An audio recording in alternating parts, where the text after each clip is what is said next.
Hey there, We Can't Wrestle podcast listeners. If you haven't noticed, we have switched our server to Anchor. If you haven't heard about Anchor, it's the easiest way to make a podcast. Let me explain. First of all, it's free. There are creation tools that allow you to record and edit your podcast right from your phone or your computer. Anchor will distribute your podcast for you so it can be heard on Spotify, Apple, and many, many more. You can make money from your podcast with no minimum listenership, and it's everything you need to make a podcast all in one place. So go ahead, download the free Anchor app or go to anchor.fm to get started. Highly recommended by me and everybody else here at the We Can't Wrestle podcast. The We Can't Wrestle podcast. The King listens to it. WWE Hall of Famer Jerry the King Lawler. And you better listen to it too. My friend Nate and the We Can't Wrestle podcast.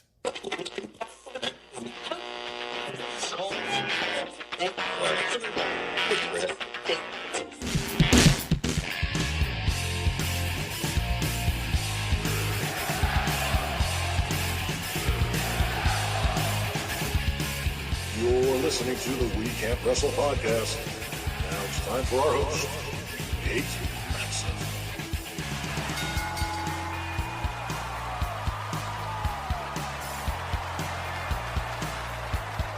Hello, wrestling fans, and welcome to the latest edition of the We Can't Wrestle podcast. Nate Maxson, your host, here with you. And this time around, well, I decided about 2 months back that if some guy out in California or some guy out in Iowa or whatever can have their own wrestling Hall of Fame, I've never worked a match either, Meltzer, so I'm going to have my own Hall of Fame. We have the We Can't Wrestle podcast Hall of Fame, and I have a panel of 12 folks that I decided could vote on this. We got a ballot together. We did some voting, and we're going to have segments on this show discussing the results, discussing the people that we nominated, and I think it's going to be a good conversation about the history of wrestling. And the first segment here, Aron is here with me, of course. Hello. Kind of. He's kind of here. And a guy we've tricked into being on the show a couple of times. ECW and independent wrestling superstar, Mr. Chad Austin, is here with us as well. Hey, Chad, how you doing? I'm doing fine, guys, and thanks for sending the money to my girlfriend's, my fiance's PayPal account, because I'll never know if he really sent it anyway. So yeah, you kind of really did dupe me into doing this. Hey, Chad, want to do a video conference? Sure. Hey, Chad, want to do a podcast real quick? Yeah. Here's my fiance's PayPal account. This is what I charge. And while we're talking about that, don't forget to check Chad out on Twitter at, what is it? Is it at Chad Austin or at Chad Demera? It's at Chad Austin Demera. There you go. And, of course, Chad's Video Vault. And I guess before we start this, we should shamelessly plug our other podcast, the most amazing ECW podcast on the planet, the Reliving the Extreme podcast, heading into, as of this week, we recorded our 17th week, and it's been, as we say every week, a doozy so far. Yeah, that's it, dude. If we don't smarten up and brainchild this stuff together and get shirts, it's a doozy. And then literally, instead of having, how they have like John 3:16, you have like ECW and you write the date, ... like whatever that episode was. Reliving the doozy. Yeah. Yes, dude, you could totally do that. Well, here we go. I'm going to let you guys know who the 12 people, myself included, wound up putting. Everybody nominated 8. And then based on that, we broke it down to 20 nominees. And the final 20 were as follows. We had Randy Savage, Vince McMahon Jr., not Sr., Andre the Giant, Stu Hart, Terry Funk, Jerry Lawler, Hulk Hogan, The Undertaker, Bobby Heenan, Ric Flair, Dusty Rhodes, Roddy Piper, Shawn Michaels, Bret Hart, Bruno Sammartino, Paul Heyman, Sting, Ricky Dozan, and Mean Gene Okerlund. Now, how many people was that? That was 20. That was 20 in the ballot.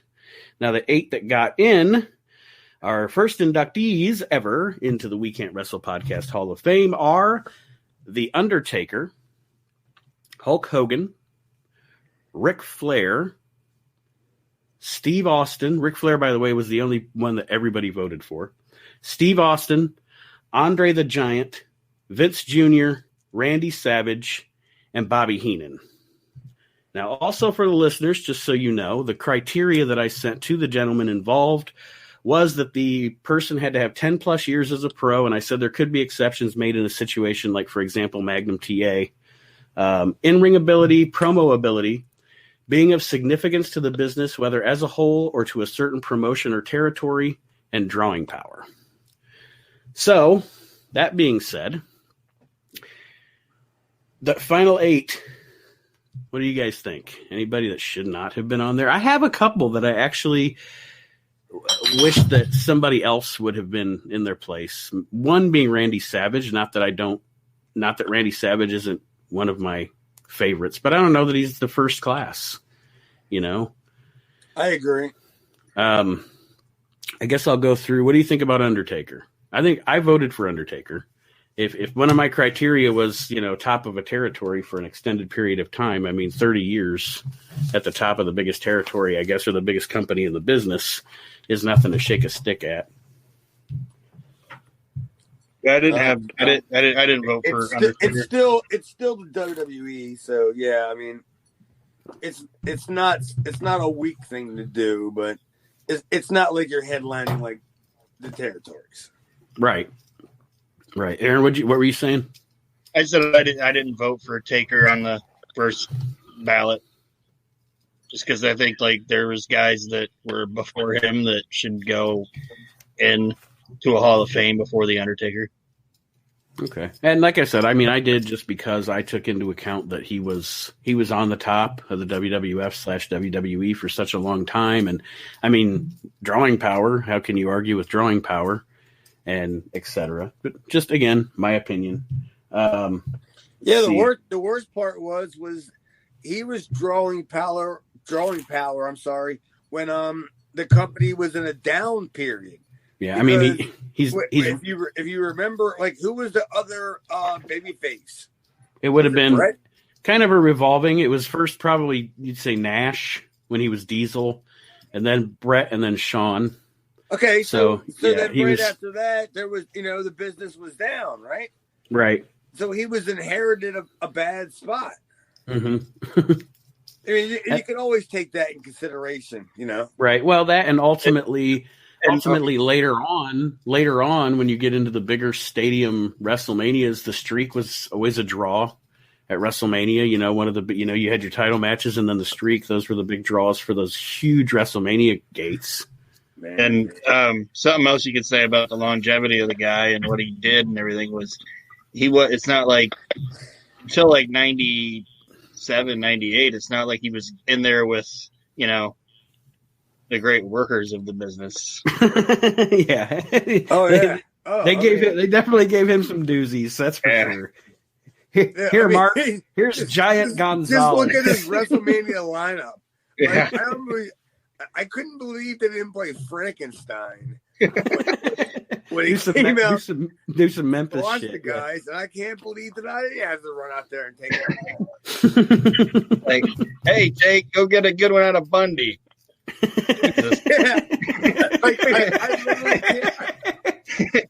It amazes me that I was there one night and they just didn't get out there. What are you doing back here?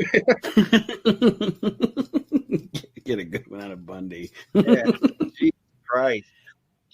The second guy that got in this year, Hulk Hogan. He's one of the only two that of my 8 that I sent you that actually got in. 3. You had 3 that got in. Oh, sorry. Well, who are these people? Other people that are voting on this? The 2 other co-hosts of the We Can't Wrestle podcast, and then other guys that I produce a wrestling podcast for in the Asylum, and then some guys that I know from a group called Fandomonium that's a wrestling group as well. A lot of probably, I'd say 20s and 30s, age wise. All right. Well, then but no, Aaron, you had Vince Jr. Yeah, you're right. I had Bobby. Heenan. I forgot about Okay. Heenan. Sorry. So what about Hulk Hogan, Aaron? I know you had him on your ballot. Let me check mine. I can't remember if I had him on mine or not. Just kind of the bullet points of it is you gotta base wrestling off. I mean, what it is, it's money in the bank. And before Austin, he was the guy that was put the most money in Vince McMahon's bank, sold the most merchandise. In my opinion, he kind of recreated what a baby face is supposed to be in wrestling. Yeah, he was a heel.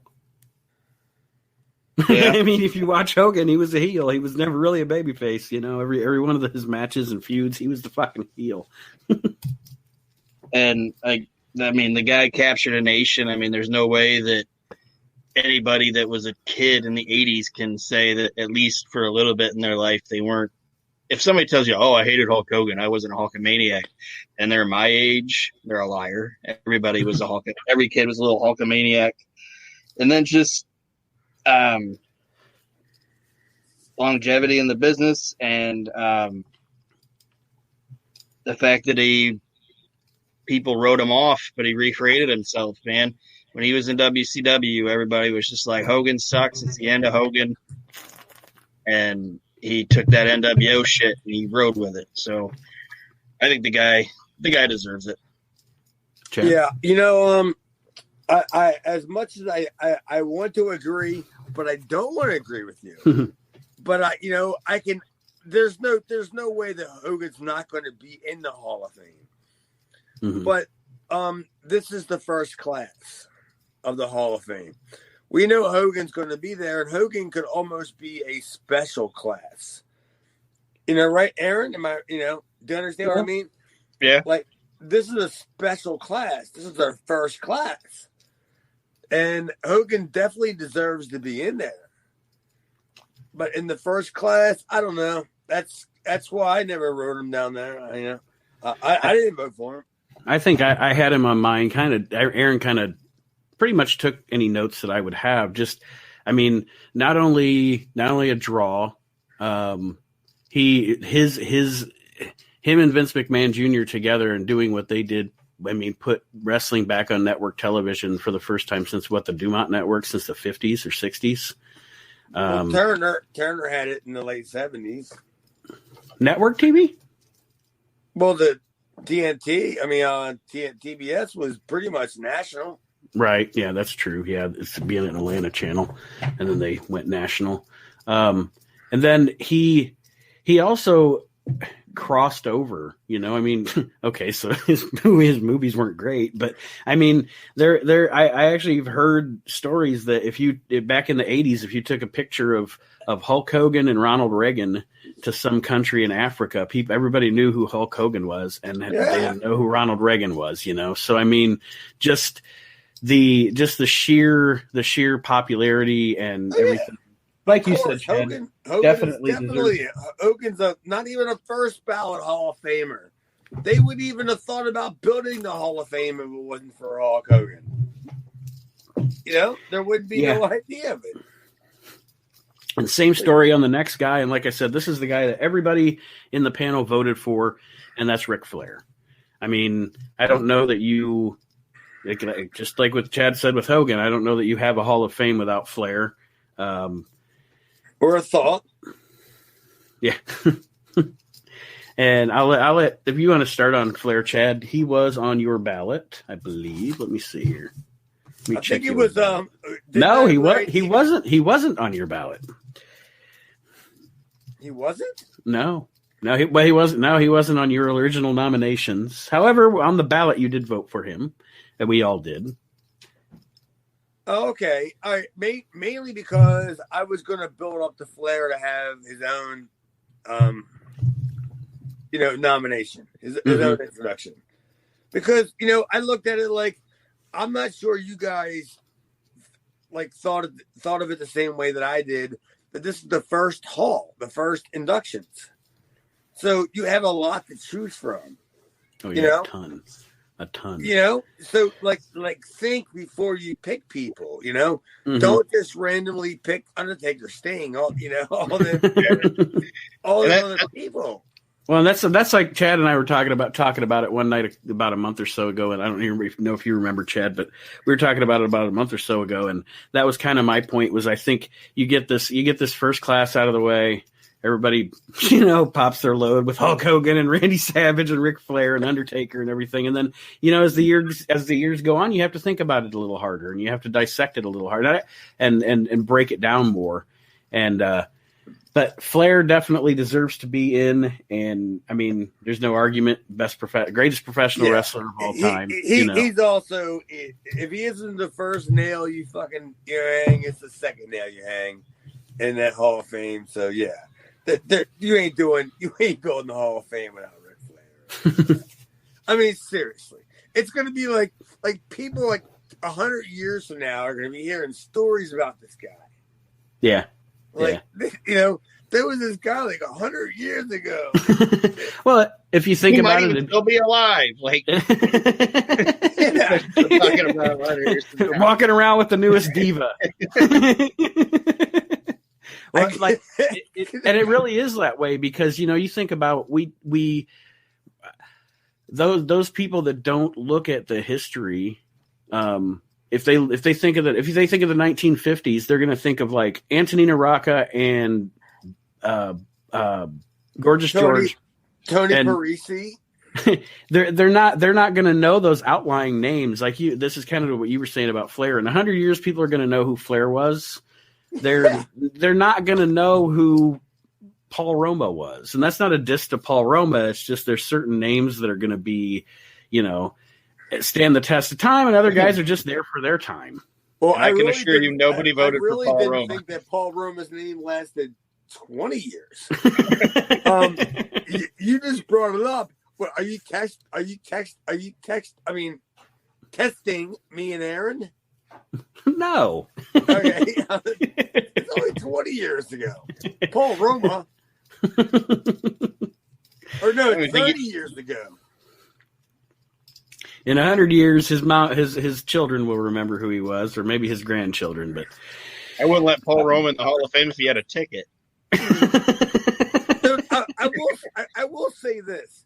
I've watched some MSG house shows on the network. He was great in the ring and everything. Back when he has perm. He was good in the ring and everything. But well, I mean, if you guys are going to kill me, then I'm not going to say anything more. I'm just saying, his work is fine. It is. He just didn't have anybody to tell him how to be assertive, how to put the match together. He only knew what he only knew how to do. Mm-hmm. So that's what he told the guy. That, this is what I do. So he didn't know how to do anything else like what the other guy knew. Mm-hmm. And it was always awkward. And I was just like, man, this guy's so good, but not so good. And him and Hercules is Power and Glory. Great tag team that never got the belts that should have. Just saying. I agree, I guess. I mean, at that point, they were giving the belts out like it was fucking just mail. You look in your mailbox, you got the tag team belts. Fuck. Now you got to carry them around. There's more luggage I got to check. Yeah. Aaron, did you have anything on Flair that you wanted to touch on before we move on? No, it's pretty cut and dry with Rick. Mm-hmm. The next guy, another guy that I think is an obvious choice, Stone Cold Steve Austin. And I even break Steve Austin down into a couple of different levels because, and this is not a knock at all, but by the time he was literally the biggest draw in the history of the business, and again, like Hogan, transcending the business and crossing over into mainstream. Not only that, he had, almost two careers because that before when he was wrestling as Stunning Steve Austin, what a hell of a worker, and before his injuries and his knees started to get bad and he masked it great when he was Stone Cold as far as all that went. But like I said, almost 2 Austins in those two characters in those 2 companies. And so one of the best workers and one of the biggest draws, I think, of all time. Go ahead, Nate. I mean, Aaron. I didn't put Steve on my list just for the same thing I was saying with Taker. That I just like the only one I actually like put on my list that was just I'm gonna put this guy on my list because I'm gonna vote with my heart was Hogan because he was my childhood or whatever. But I figured Steve's got time, so I didn't. You know what I mean? I didn't put him on right away because, like Chad said earlier, I didn't know if there was going to be like an amount of times you could vote for people, you know. So there were guys that I think I wanted to get in before. Now you did have him, and plus I knew other people were going to. Yeah, and plus I knew other people were going to have him on his list. Yeah. So on their list, so I didn't put him on. I actually didn't have him on mine either, ironically. And Chad, you did have him on your list.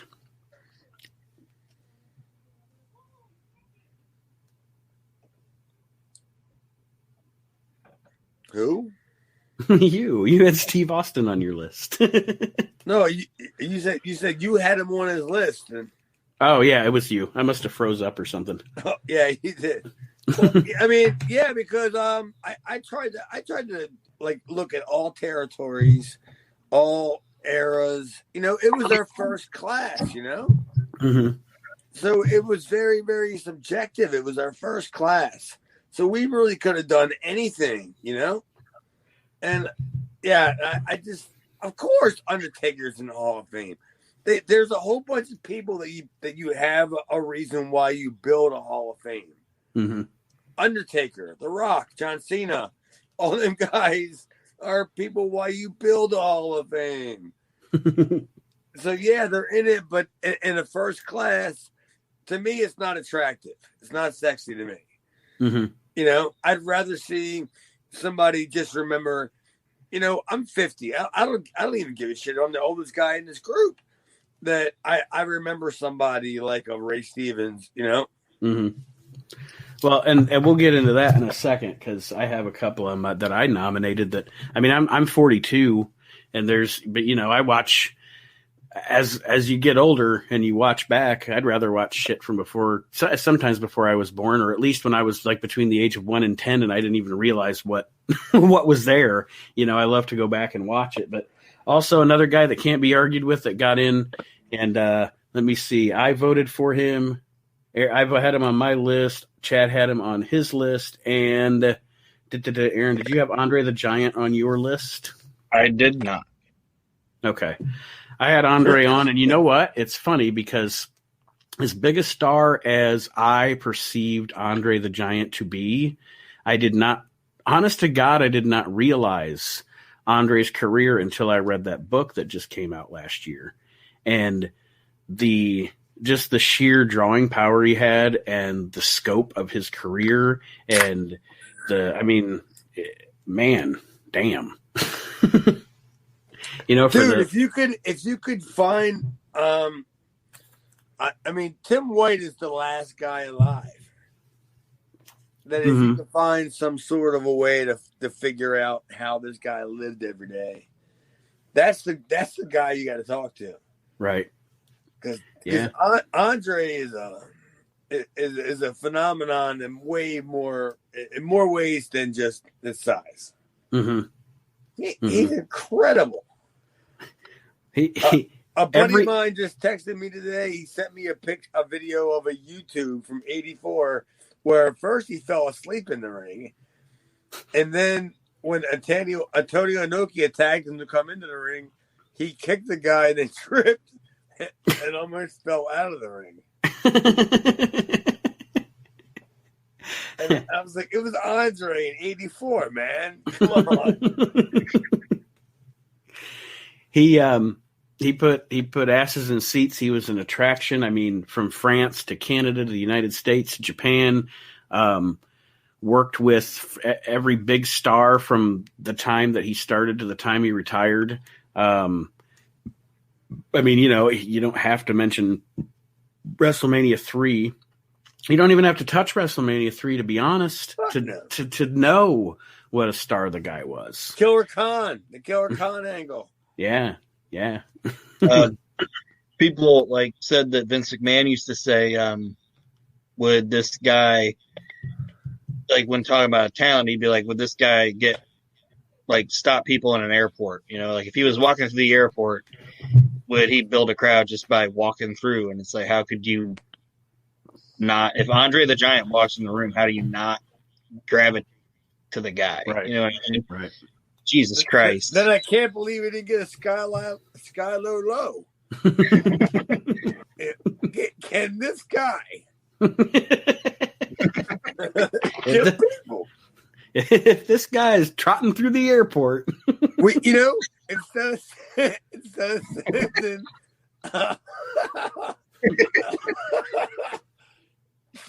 Skylo low with Andre. If you were the paparazzi moment, there you go. Well, Aaron, you mentioned Vince McMahon Jr. He was the other guy, or another guy that was in, that got in. Vince Jr., I mean, it's speaks for itself, Vince being in. Love him or hate him, love what he did to the business or hate what he did to the business. He changed it for better or worse. For a period of time, I mean, he was responsible for guys making more money than they'd ever made. Of course, he also worked them to death to make that money. Is that necessarily good for the business? I like I said, that's why I prefaced with love or hate. Because, to that respect, that also led to a lot of sin and vice and excess that maybe ended some careers or shortened some careers or ended some lives. So, I guess, we could probably spend an entire episode talking about the pros and cons of Vince McMahon. But I think when you look back at the impact on the business, that's a no-brainer. Aaron? He's lost it now, and I know we're not talking about now, we're talking about then, but like I think he's the greatest. He might not be the greatest booker or whatever all time, but he's the greatest promoter of all time.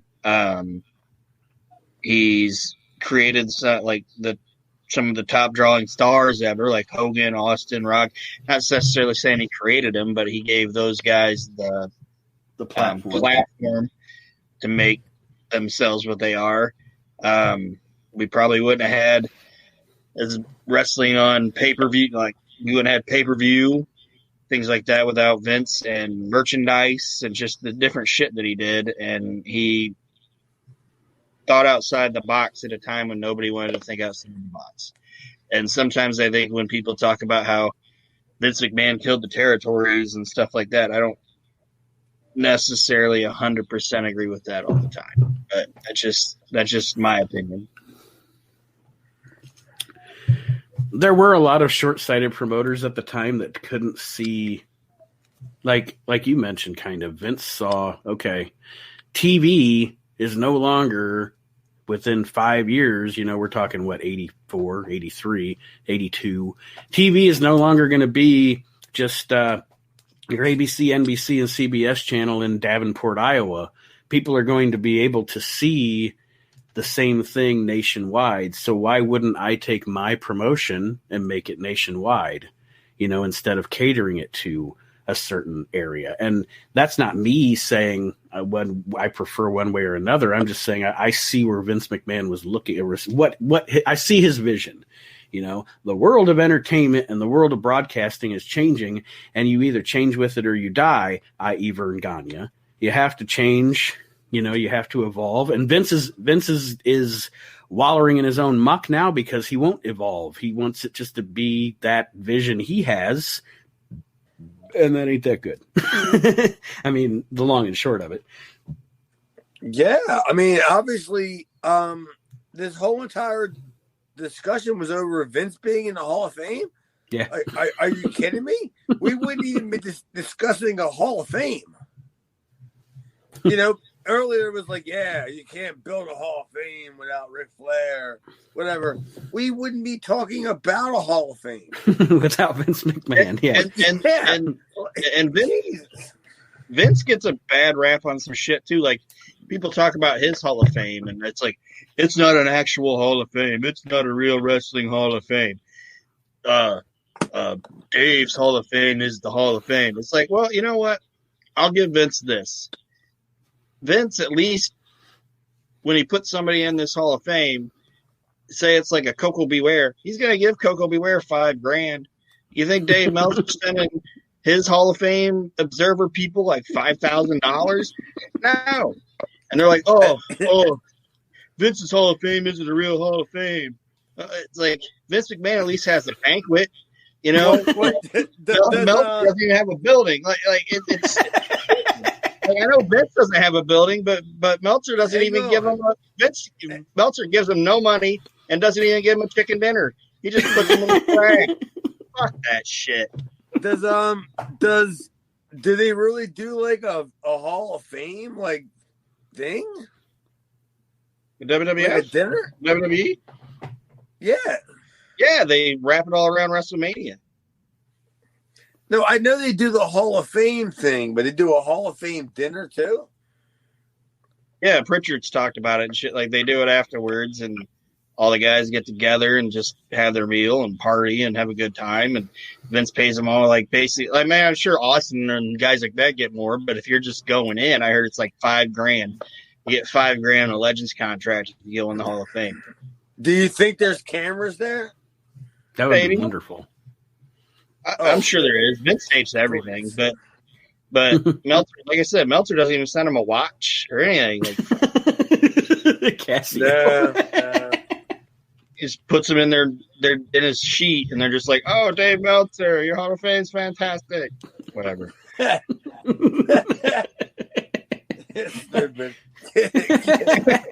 But move on. Randy Savage. This one is the one I said I love. Randy Savage. Randy Savage is one of my top 5 ever personally, but I don't know that if we're judging, if it wound up being the people of the magnitude that we have in this first class, to kind of sort of, I guess, get them out of the way, I don't know if he's there. I don't know. He was fan-fucking-tastic, but Randy, and not that he doesn't deserve to be in the Hall of Fame. I'm glad he made it. It's cool, but I did not put him on my list. I just, as much as I love him, not this year. He wasn't on my first guys that I had. I would say this. I know a couple of the guys that were on the voting dais or whatever, but I think a lot of guys were going with how I said I voted Hogan. I think they were voting more with their this is the guy I liked when I was a kid, instead of, okay, I'm going to look at the facts and the history and like the meat and potatoes of it. You know what I mean? It was more just like, oh, I like Randy Savage, or oh, I like Sting, and I'm not knocking that's their choice, you know. No, but I don't think Sting should be in the Hall of Fame anyway. But that's I'm just saying people were voting with their heart, not their head. That makes sense. Mm-hmm. I don't have a personal problem with Randy Savage. Like, I only met him a couple times, but from his body of work, I don't even put him in the top 200 of all time. So him going to the Hall of Fame in the first class, to me, that's a shame. It's shameful. Bobby Heenan is the last one, and come on. Bobby Heenan to me is a no-brainer. Bobby Heenan was, Aaron and I have discussed it on this show before. Bobby Heenan wasn't just the funniest guy in the history of wrestling. Bobby Heenan was the funniest guy in the history of ever. Bobby Heenan of everything. He is up there with Groucho Marx and George Carlin. And Bobby Heenan was to me, the funniest dude that ever lived. Blassie was too. But Bobby, man. And then the way he got heat as a manager, the way and Bobby was so good at not just keeping he had, how do I even want to describe this? So Aaron, hang on. When you were describing how he was, and he had the heat of all the people you said that he was incorporating into his gimmick. Mm-hmm. I've seen that so many times with him that I saw it. I mean, we had him in town for I want to say it was 2006. It was a convention, and he ribbed just everybody. Everything was a rib because he's dealing with a lot of kids, a lot of us. We're all younger looking people, and he thinks that he's doing a gimmick. So he's ribbing everybody. Like Bobby Heenan just didn't stop. And on my Facebook, it does pop up the memories, every whatever year it is that it happens. But yeah, like that was one of the coolest things ever. I bet. I never got to meet him. Go ahead, Aaron. And I was going to say that I know he wasn't, at least as far as I know, he was never a promoter, but there wasn't a guy that was just great at everything. Like everything he did, he was great at. Like he was great as a manager, great as a commentator, and people don't sometimes think about it. That at least guys our age and shit don't think about the fact that he was a hell of a wrestler, man. Like Bobby can bump like a champ. Like Bobby was fantastic. Well, and it's like I was going to say something I was going to say a minute ago. Oh, go ahead. I'm sorry. I was just never, ever not entertained by Bobby Heenan. And I don't think he did a little bit at the end of WCW because who didn't? He never not gave 100%. Right. As long as the company that was backing him was giving him 100%, he gave them 100%. Mm-hmm. Well, I was going to say, as far as him being a manager, he's the guy I think that drew that walked the finest line between getting his heat, but never stealing the heat from his guy. Never stealing the heat from the guy. It was Bobby Heenan and he had his heat, but I don't think he ever stole. I think Rick Rude begs to differ. Yeah, Rick Rude's the only guy that I ever read. Anybody that he ever managed, Rude's the only guy I ever read that said he didn't want him to be his manager, and Bobby even said that. Like Bobby said, Rude hated him being around. And it's like, why wouldn't you want Bobby Heenan? If you're a heel, why wouldn't you want Bobby Heenan as your manager? I don't understand that. Well, at that point, you have track record versus track record. Mm-hmm. What are you gonna do? I'm sorry, Rick Rude. I can go on YouTube and see your name spelled OODE. Against them, no, it ain't happening. All right, so there it is: Taker, Hogan, Flair, Austin, Andre, Vince, Randy, and Heenan. That's the initial class of the We Can't Wrestle Hall of Fame. Now, for the next 20 minutes maybe or so, I wanted to discuss the outlying people that were on our lists that didn't get in. And, Aaron, you had Gorgeous George, Stu Hart. You voted for Heenan, Vince. You had Terry Funk. Sam Hart? What? Did you say Sam Hart? Stu Hart. Sam Hart was the lesser known of the two brothers. He's the one that kept that's way back. Aaron had Gorgeous George, Stu Hart, had Heenan and Vince, Terry Funk, Hulk Hogan, Jerry Lawler, and Bruno Sammartino. Aaron, if you want to go down your list and we can discuss any of those. I'll just read the bullet points for the ones that you were talking about. Gorgeous George, I put first TV star in wrestling. He set the trend for the people that followed behind him, like guys like Buddy Rogers, Adrian Street, Ric Flair.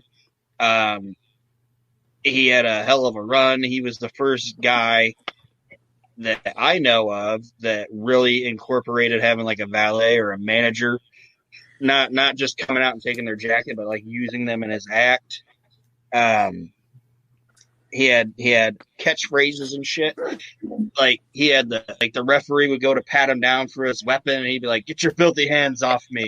Like that was just like crowd interaction. And a random fact is that his television debut was ranked by take it for what it is, Entertainment Weekly, as being one of the top 100 TV moments of the 20th century. So, and it's the only wrestling thing that was on there. So I think Gorgeous George was just a trendsetter, and I think he should be on. I think he should be in it. And anybody that has the brains in the late 50s and early 60s to act as effeminate as he can in an arena full of jar-headed, cigar-smoking homophobes and throw bobby pins at him and shit. That's a guy who knows how to get heat, for Christ's sake. Come on. I mean... So that's why I wanted George, and I think it's kind of sad that more people didn't select him. Oh, I mean, what should I say? All the names that I fucking we'll get to I that. said then, not a single one of them got a mention. There wasn't even an honorable mention. Nothing. I got nothing. I mean, hey, you're poo poo. Poo poo. Oh yeah, that's great. Not a single one. Sting. Oh. Oh great. Vince McMahon. Oh, fantastic. Yeah, I see what's going on here. Jesus.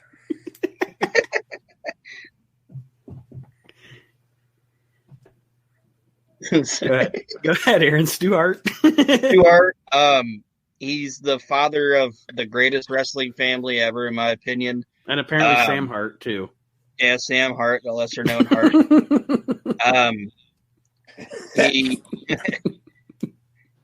He helped bring he helped bring a lot of guys to North America that might have maybe not got noticed when he brought him into Stampede, and just the list of people that he trained and or had part of the training of is you can't compare it to anybody else. It's just it should be recognized, in my opinion. Who, Bret Hart? Stu Hart. Ooh. Oh, Hall of Fame. Stu Hart, Hall of Fame. Yeah, I'll go. Of course. And where's he at? And who got bumped? Out of my list? Who got bumped? Come on, who got bumped? What, Bill Watts? Little Hayes? What? Who was it? I think Chad really wants to talk about his list. We're going to let him be. Bitter. Yeah. All right. So let me see. You also had Terry Funk on your list, which I did too. Yeah. Terry Funk. I never saw Terry Funk have a bad match until I watched that match he had with the Canadian Wolfman. What?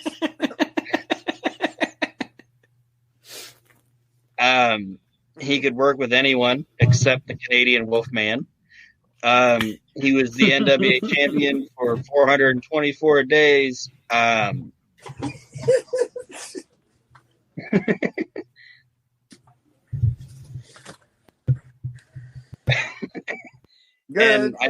I just think the guy, everything I've heard about him, he was just unselfish, and he would work with anybody and try to do the best he could with anybody that he had, and never really big dogged anybody. From everything I've heard, like it was never just like, I'm Terry Funk, you're going to do it this way, just shut up. I just think the guy, he's a wrestler's wrestler, in my opinion. I don't know if I've ever told this story on any podcast, I've never told it to my friends and stuff like that, but I had like an old tape that I had some like very old Terry Funk footage, like the one where he dumped the oil can on his head. Yeah. But it was all like, it was from the studio. It was the interviews, it was the angles, kind of thing. And then I made a copy for him and gave it to him. and he patted me on the back, and he goes, "I already been there. I don't need to see it again." And it was only specifically because it was the oil on his head, and he had the braids. Do you think he wanted to see himself having them braids again? Probably not. I can't believe it if they play that funky music. And and also, if it wasn't for Terry Funk, we wouldn't have our podcast. We wouldn't have ECW, in my opinion. So, Nope. Hats off to Terry Funk. And the other guy, or let me see, another guy that I had and you also did, Aaron, was Jerry Lawler. Jerry Lawler is one of my five personal favorites ever. And I mean, you talk about, granted, a lot of it was him, doing the booking himself, but you talk about somebody on top of a territory for a long amount of time. You got to talk about Lawler, and then also, he just the promos. He's one of the most, to me, Chad. I want you to tell me if you think I'm off base. I think that Lawler is one of the most realistic professional wrestlers. Oh, I mean, not only is Jerry Lawler one of the most realistic professional wrestlers, he's probably the number one guy in at least two categories of that whole entire criteria. Mm-hmm. I've never seen a guy. I mean, he can't work. He doesn't know how to do moves. He can't do like spots. Mm-hmm. That's not happening. I mean, you're kidding yourself if they're going to try to call spots with Lawler. But goddamn, go back on YouTube and look at them videos where they have him punching people. Mm-hmm. Yeah, and how they're selling. Are you kidding me? Them people went banana. And his promos, like I don't even know how to describe it. Jerry Lawler, lots of wrestlers have lots of ways of cutting promos, but Jerry Lawler's promos always feel like there is not in any way, shape, or form an act, that he's not turning up the volume, that he is not. It is Jerry Lawler talking, and it's the most, to me, it's the most real thing, Well, dude, Aaron, I'll tell you why. It's because everybody where they're doing all this stuff, they know who he is. And he's not speaking about like how I'm better than anybody. Mm-hmm. He's just speaking like he knows everybody that's watching the show. And listen to this title lineage for this man. He was the AWA champion one time, okay? But he was the AWA Southern Heavyweight Champion. He had 58 reigns. He was the Memphis Southern Heavyweight Champion 58 times and held the USWA Unified Heavyweight Championship 28 times. That's only, wait, Ron Killings. Ron Killing, R-Truth is really going to try to break this record. Everybody's worrying if somebody's going to break Flair's record. Is it going to be Orton? Is it going to? Lawler's over there spotting it like, Lawler's like, I brought that kid up, and now he's going to break my record. Unbelievable! You bastard, K-Crush! You bastard! All right, Aaron, and the last one on your list was Bruno Sammartino. Just the fact that the guy owned the city, like he owned the mecca of professional wrestling, sold out Madison Square Garden, supposedly sold out Madison Square Garden 188 times. Between his two title runs, he was champion for like 11 years.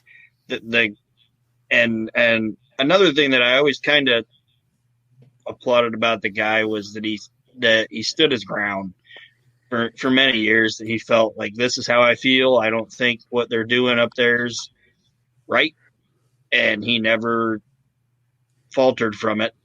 Mm-hmm. And where a lot of guys like a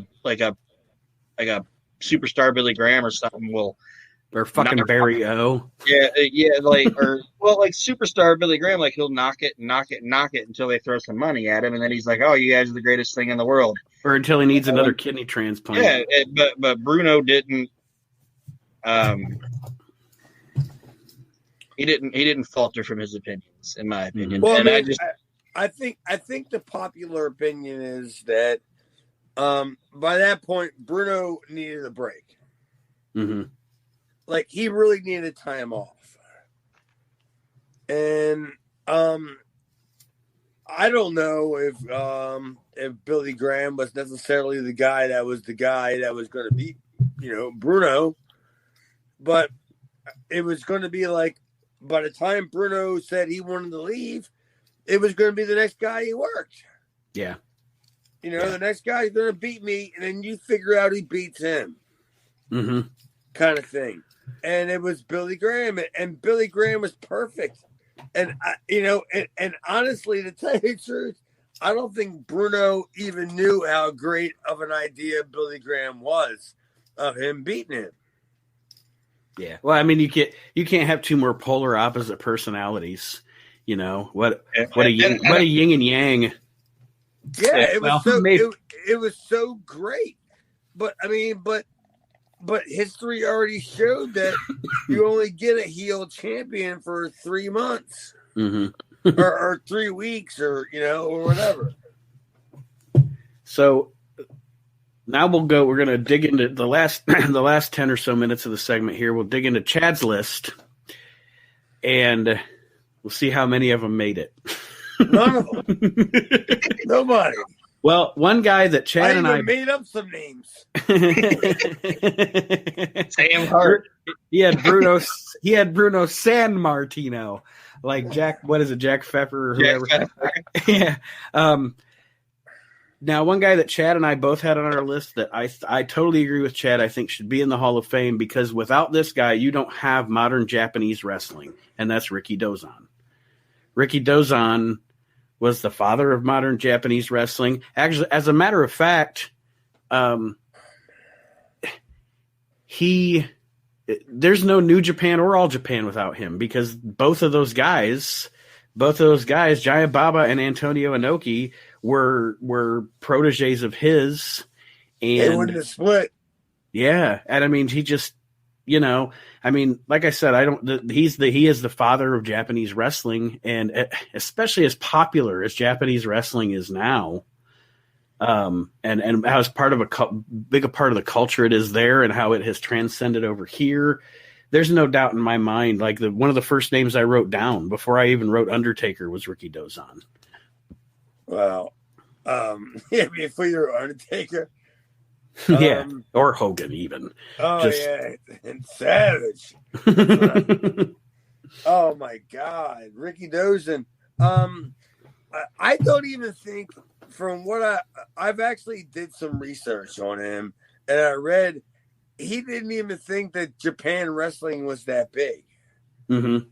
He didn't think it was like there was any money in it.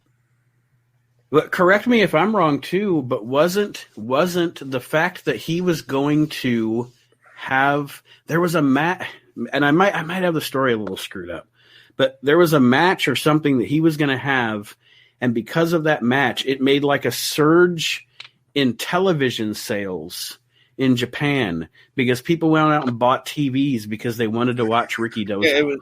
I heard it was his. Wasn't it his like feud with Blassie? Yeah. Like to be the reason that people go out and spend thousands of yen or whatever to buy a TV. I mean, that's a pretty badass career, Yeah, dude. I mean, what can you say? Mm-hmm.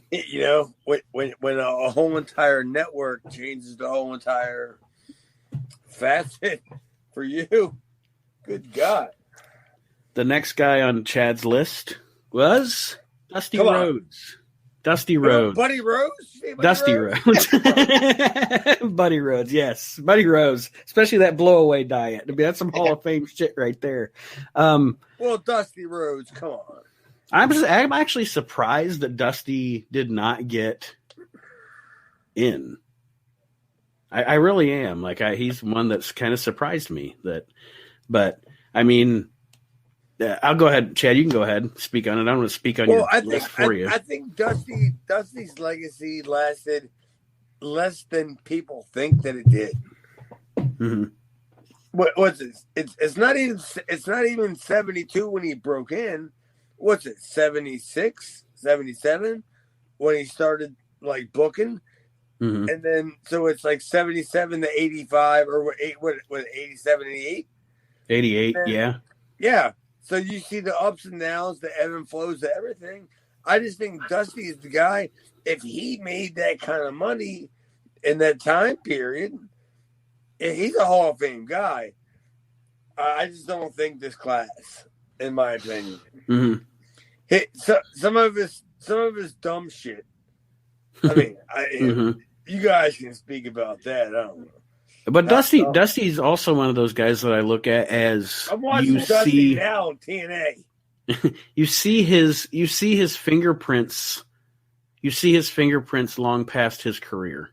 You know, I mean, you see, you know, obviously his kids, but I'm just talking about all the younger talent that he influenced and all the talent that he got to work with and pass his knowledge on to. And definitely he's still around in spirit. Now, the next guy on your list, Chad, was Alan Dumont. Well, you guys wouldn't be seeing it or talking about it. Televised wrestling in the United States. You talk about the Dumont Network. That was the first, real Aaron, you talked about Gorgeous George, and that was his platform, you know.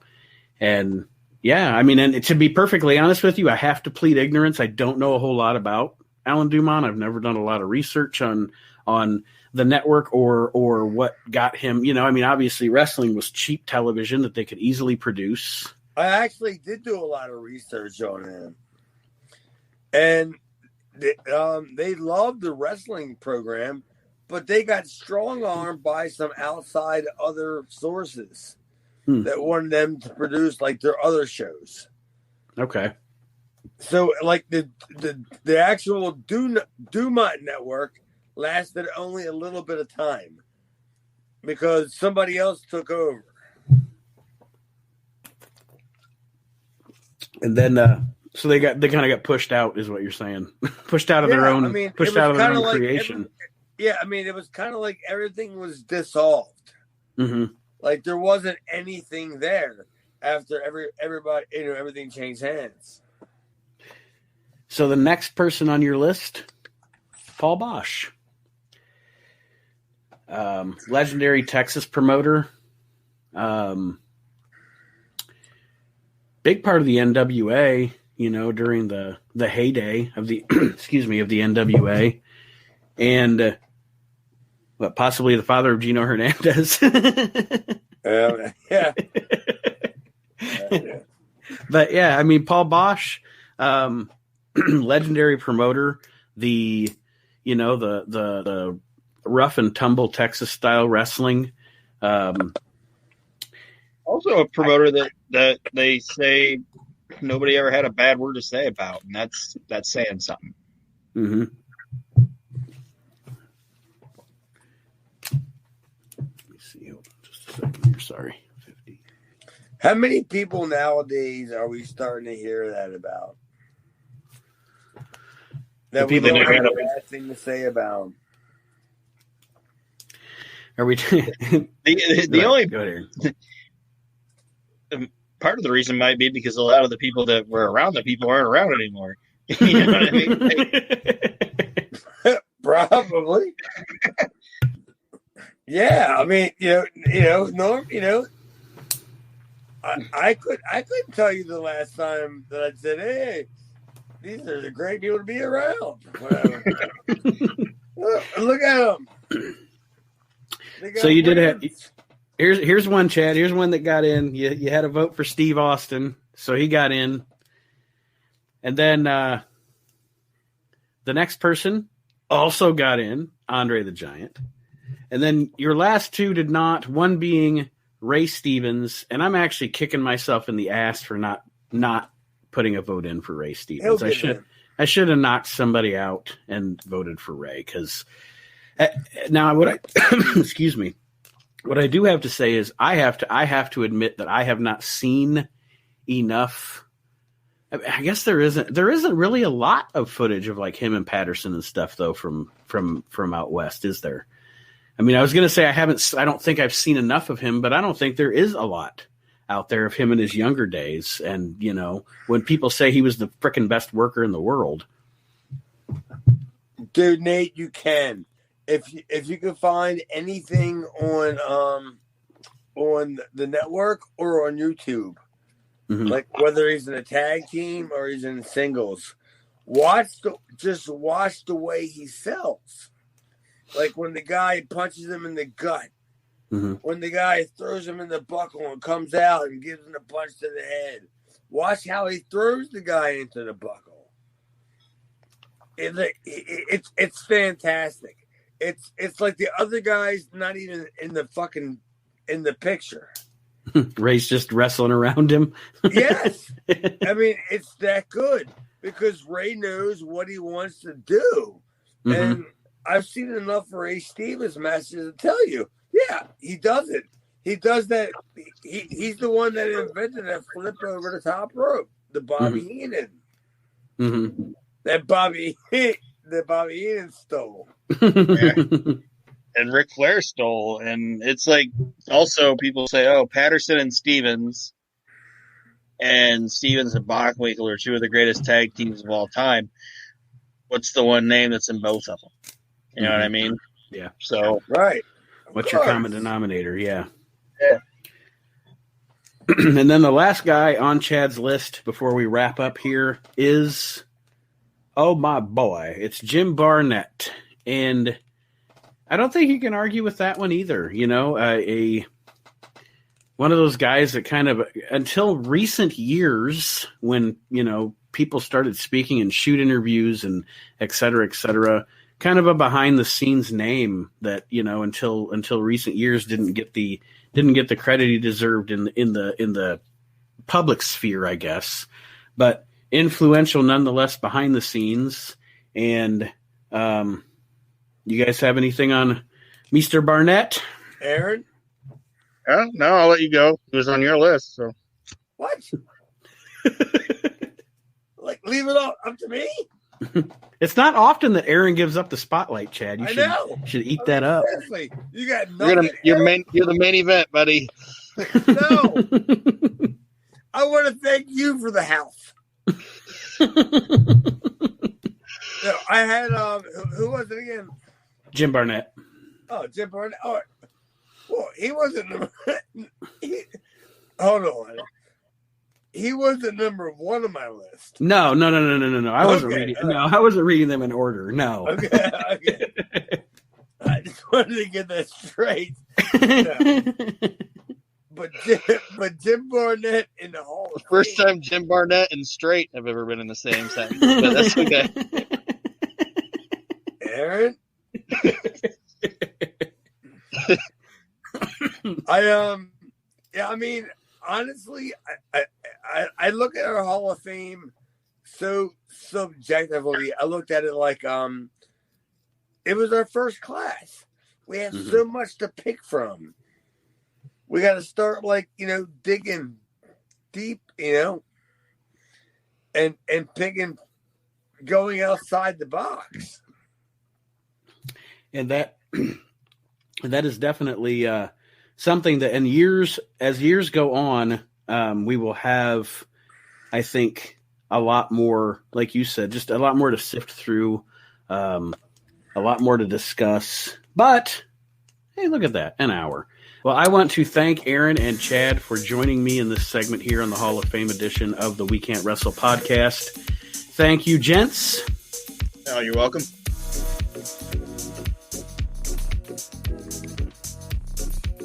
All right, wrestling fans, welcome back to the Hall of Fame special here for the We Can't Wrestle podcast Hall of Fame.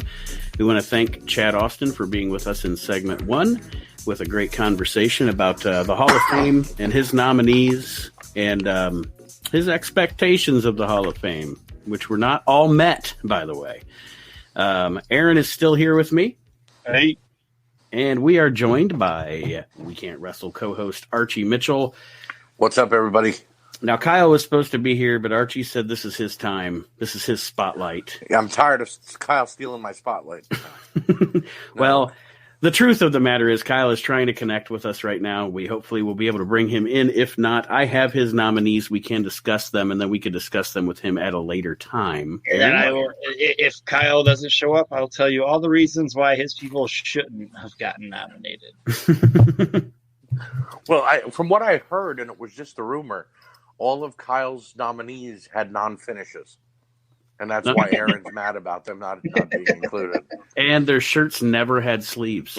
Right. Never. Right. And none of them work for the WWF. Especially Juventud Guerrera. Yeah. Just to reiterate, with Archie joining us, we'll go over once again the guys that got in.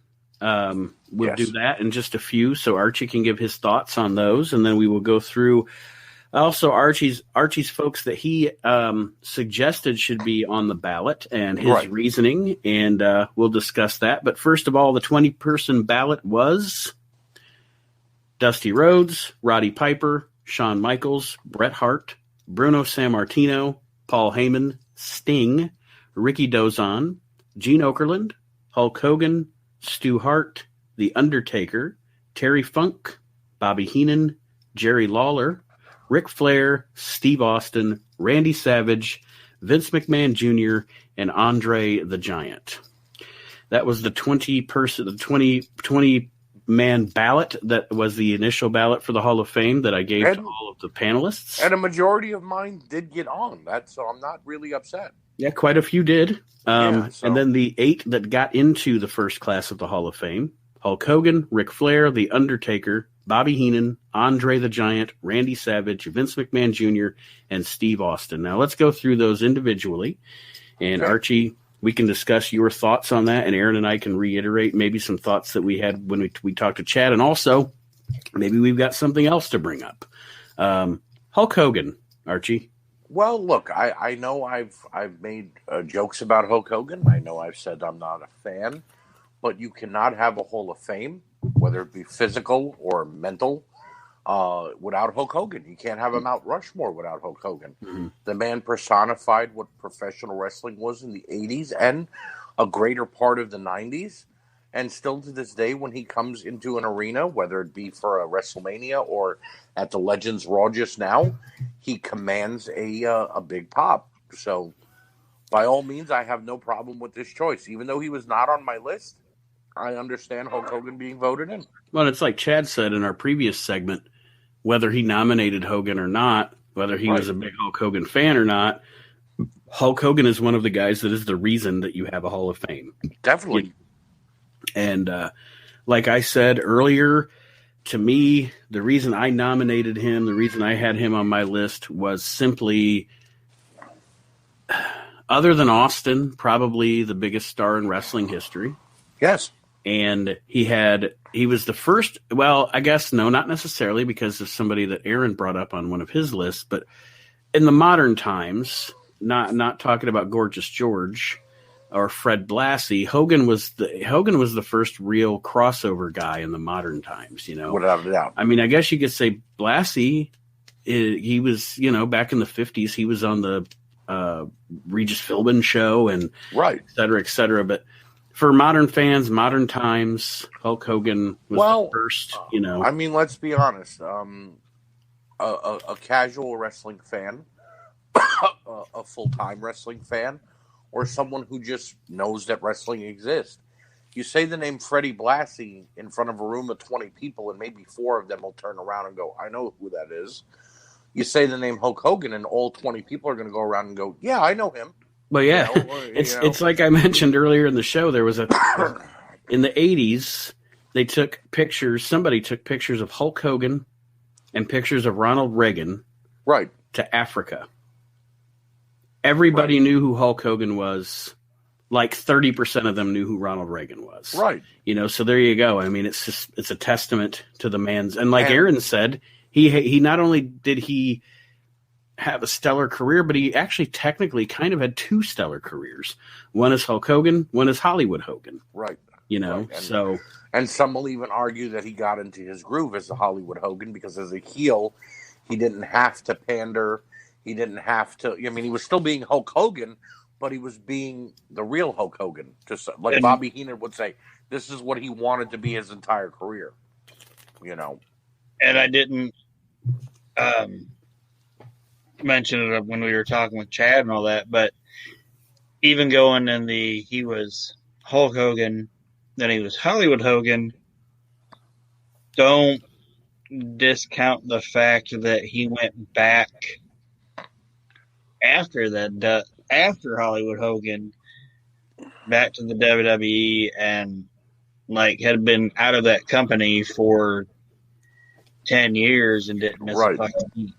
Right. And even when he went back to being red and yellow Hulk Hogan, he still wore the feathered boa. He still had the black beard around his face, and he was still being Hollywood Hogan, but he was Hulk, he was, it was still Hulk Hogan. And like I said, it was a testament because that's what the joke of the matter is we all always say it. Hogan was always a heel. He raked eyes, he scratched backs, he did things behind the referees. He wouldn't take Paul Orndorff. He was too good to take Paul Orndorff's phone calls. Right. So and you want to talk about to what Aaron was saying about his return to the WWE in 2002 and /2003.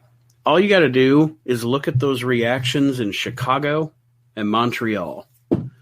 What was it? The Montreal crowd cheered for 20 minutes or something. They had to edit SmackDown because they wouldn't stop cheering him.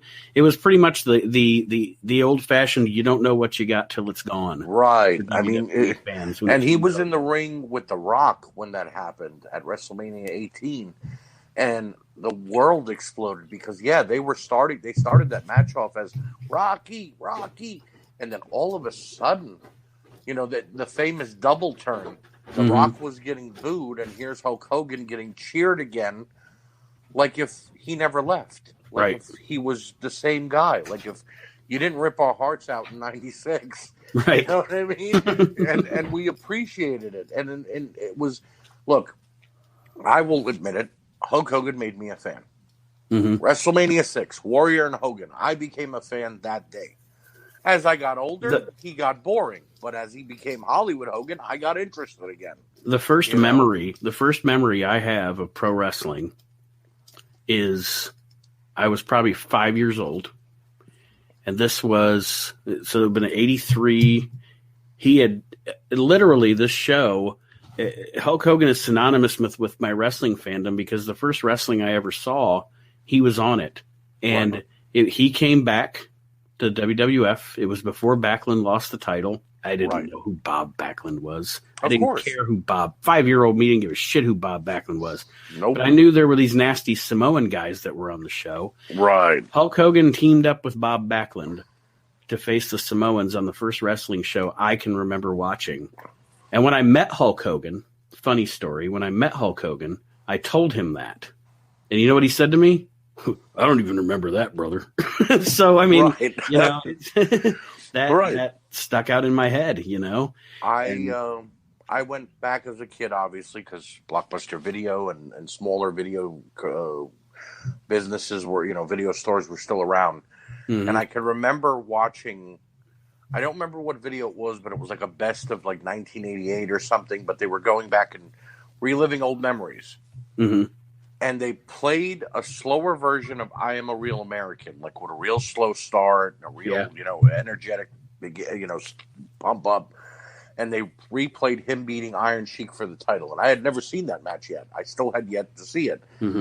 And for some reason, 9-year-old me went, damn, I got to see that. And made my dad take me to the video store to find that, on tape. And watched it and went, oh my God. And I was like, wow, I'm enthralled with this guy. Yeah. And like I said, when I hit 12 or 13, it was like, okay, he's there, but I'd rather be a Macho Man fan or a Warrior or even a DiBiase fan. Yeah. I mean, as you grow older, you become a fan of the heels, Right. You grow out of Hulk Hogan and you grow into a Ric Flair or a Mr. Perfect or what have you. Well, that was the thing. By the time, I was 12, Ric Flair's in WWE now. So it's like, okay, I'm cheering the guy I like. And then he never got that match with Hogan, which, again, I will always say this to this day, the WWE missed out big time, WWF, not putting them together. But Hogan and Flair being in the same company was still cool. Because you still got the promos against each other, them playing off each other, Flair helping The Undertaker beat Hogan for the title, Right. But then you hear the underbelly of it all, too. Hogan going back to the dressing room saying, Undertaker hurt me. So Vince took the belt away from Taker and didn't believe in him anymore. You realize that Hulk Hogan turned into a politician later in his career in the WWF before he left. And when you learn that, it's not about being a fan anymore. It's about looking at somebody going, wow, why couldn't you put that guy over? You put Warrior over at WrestleMania 6, but you didn't take a back seat to him. You were still running neck and neck. Nate, if right now you pass the torch to Aaron and say, here, you're running We Can't Wrestle anymore, right? But you're still on the show and you're still running the live and you're doing it.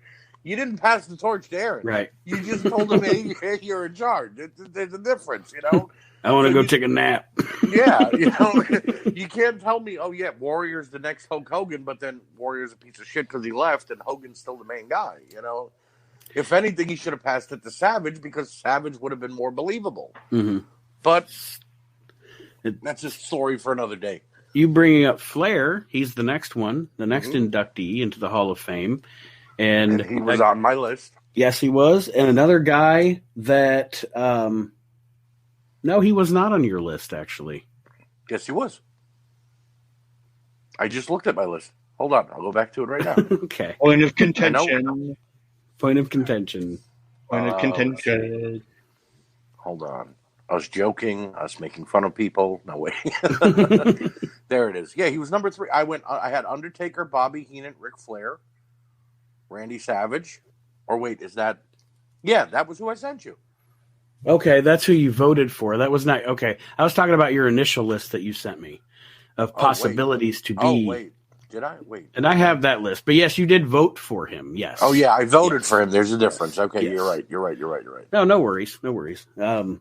But it's more convoluted than a TNA match. It's the reverse Hall of Fame. The reverse Hall of Fame King of the Mountain Battle Royal on a pole. I'm a Flair mark to this day. Although lately he's been looking like the Crypt Keeper. Ric Flair, the first time I ever saw him yell into a camera and say things like, I wear a $1,000 suit. I've got a $25,000 Rolex. Every friend of mine, and myself included, wanted to be Ric Flair. You know what I mean? We wanted to dress like him, act like him, the mannerisms, the everything. And it became a running gag that whenever any of us were at a wedding or an occasion where we had to have a suit on, we'd cut a promo on one another. Like whoever was dressed down or not as good as the other one would get a promo cut on them. Then the other one would harass somebody in a closet. Right. Something Ric Flair did too. Right. But I mean, pound for pound, one of the best wrestlers in my opinion. Took a bump better than anybody. And my favorite to this day. I don't think it can be argued. Even though Ric Flair is not my favorite pro wrestler of all time, he's obviously in my top 10. Right. He's not my personal favorite pro wrestler of all time. I don't think, regardless of who your personal favorite is, you can ever dispute that he is not the greatest professional wrestler of all time. I agree. And here's the thing: he worked for people, and what I mean by that, he bumped for them. Yes. He could have been going up against a greener than green, I just debuted rookie, and he would have made them look like $1 million. Sting. But I mean, at least Sting had years in the business before they actually clashed. But I've seen him in matches with tag team specialists like Ricky Morton, and he made me believe Ricky Morton was going to become the NWA World Heavyweight Champion that night. I've seen him against Nikita Koloff. I've seen him against Sting. I've seen him against Lex Luger, who, in my opinion, only Ric Flair got a good match out of Lex Luger. There were not many people who could have done a great match with Lex Luger. I feel Lex Luger was like a stiff board in the middle of the ring that didn't know how to bump. But Ric Flair somehow got a great match out of him every time. It's and then you take away the wrestling. Let's say Ric Flair never got in the ring a day in his life. If he would have just been a manager or a mouthpiece, the promos this guy cut, sometimes for no reason. He didn't have an opponent set yet. Mm-hmm. He'd get on the mic, and we're going to be in Marietta, Georgia on Monday. And then on Tuesday, we're going to be in Philadelphia. And then on Wednesday, we're going to be in Pittsburgh. And, and he'd be giving you this passion that you wanted to be at the show or at least watch it. Yeah, there's a reason that during the territory days when Flair was the world's champion and he would go to Dallas or he would go to Louisiana or whatever, there was a reason that if they had Flair, that they featured Flair in as many segments as they possibly could. Right. Right. It wasn't just about the match that he had that night. It was about the promo he cut the day before, leading into the match, but then the story he told about what he was going to do after the match. Mm-hmm. You know what I mean? Yeah. And as a kid growing up, I would always look at the screen and go, okay. What's he going to do to those ladies? Right. You're 10 and you're like, oh, okay, he's going out drinking. Okay, no big deal. And then you get a little older and you hit puberty and you're like, oh, he's going to party. Okay, great. And then you hit 15 or 16, you're like, this guy's bullshit. And he's probably sitting in his hotel room. And then you see all these shoot videos with all these people. And no, Ric Flair actually did what he said. He lived the life. He lived the gimmick, brother. That's what made him so cool. To this day makes him so. On Raw this past Monday, he actually helped Lacey Evans beat his own daughter. And all I kept thinking is that's Ric Flair to the T. For the last 40 years, Ric Flair turned on people you never expected him to turn on. Mm-hmm. So it was perfect, The next guy on the list, the one and only, a guy that I definitely voted for on the ballot, and I actually nominated him as well, The Undertaker. I don't know that you can deny first round Hall of Famer all the way around. I just don't know that you can deny because one of the criteria for the Hall of Fame that I set forth was someone who was a top draw or a top guy in a territory or et cetera, just essentially consistency. And you talk consistency in the WWE, you got to talk about The Undertaker. From the minute he stepped foot in an arena at Survivor Series, Roddy Piper yelled the famous line, "Look at that ham hock." Aaron mentioned it when we were talking about The Undertaker during our special about The Undertaker. And that line will go down in infamy as far as being exactly what The Undertaker was, just this big, monstrous-looking guy. Mm-hmm. You pan to the crowd as he was walking in that night, and kids were actually frightened. You know what I mean? And he was walking out with Brother Love, who was, up until then was a comedy guy. Right. And now he's got this monster with him, this undead zombie. But then, okay, he wrestles. He does things a big man shouldn't be doing, like scaling the top rope and walking over it, delivering jumping clotheslines. But then he throws you for the biggest loop. He's aging well. He's becoming a better character. Mm-hmm. It's not just about building the casket in the mortuary and spiking down these big nails with a hammer and having Paul Bearer cut his promos. No, he can cut a promo. And he doesn't have to be the dead man anymore. He could just be a biker rolling down to the ring with rock music playing, and you're still going to cheer. Mm-hmm. I can only say good things about The Undertaker. And I'll be honest, throughout his career, as I appreciated him, I wanted to find out more about him. He wasn't bad as Texas Red. He wasn't bad as the Master of Pain. And he wasn't bad as Mark Calloway either in WCW. They were just bad gimmicks. But he did what he was supposed to. And in theory, the Undertaker gimmick is a terrible gimmick. It's a cartoon, one-trick pony gimmick. And like you were alluding to, this guy took it and evolved it. Right. And made it his own. And Aaron and I have talked about it on the show before, where we've talked about the great gimmicks of all time. It's right up there with Aaron would tell you the Boss Man. Right. Ray Traylor was able to evolve that character in many different ways. Right. He wasn't just a police officer from Cobb County, Georgia, The greatest gimmicks of all time, and there's 4 of them. The Undertaker, the $1 Million Man, the Honky Tonk Man, and the Big Boss Man. Agreed. Greatest gimmicks of all time. Agreed. Till this day, the Honky Tonk Man. No, but they're the greatest gimmicks of all time. Oh, without a doubt, because they lasted over time. They were able to still be built on and made better and continue to grow. And the Undertaker, that's what the Undertaker did. It was almost like Vince McMahon gave him his gimmick and said, okay, I'm painting you into a corner. You figure out how to get out of that corner and get better. And he did it without stepping on any of the paint or making any tracks. Or he blazed a trail. And, I mentioned it with the Hogan segment that we just talked about. He beat Hogan for the title devilishly, thanks to Ric Flair. And then he went like 4 or 5 years without touching a world title. And then he didn't get the title again until 97 when he beat Sid. Right. WrestleMania, what was that? WrestleMania 14? 13? Right. Yeah. And, then he gets the title, and I think he only held it for like 2 months, drops the belt.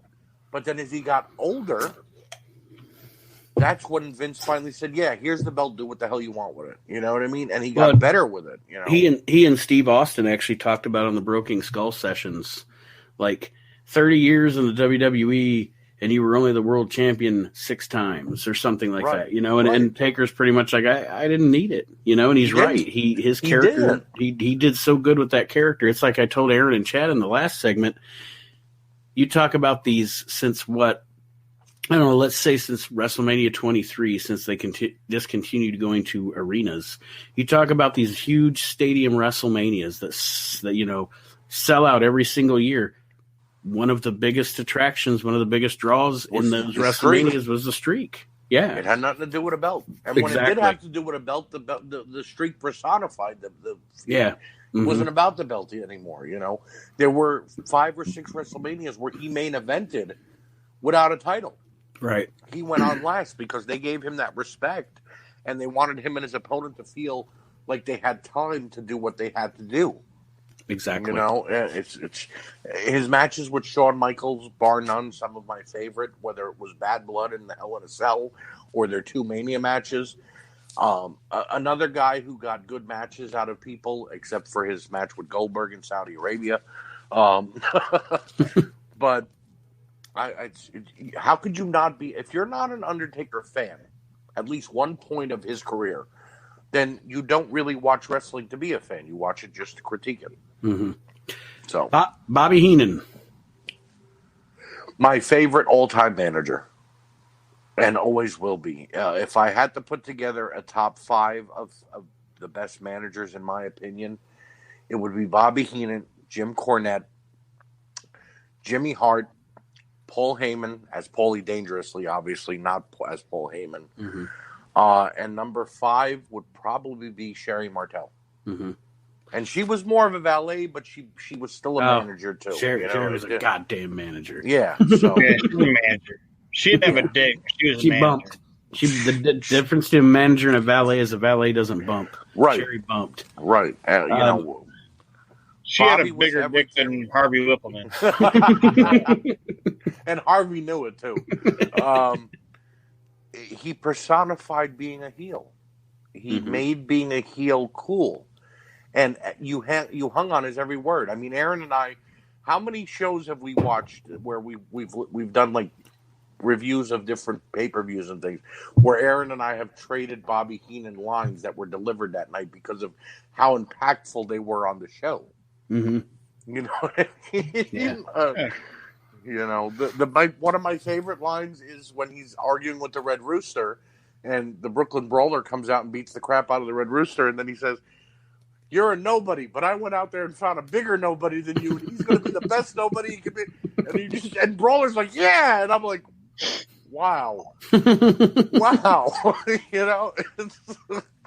It's Bobby Heenan though. You can't ever really be mad at him.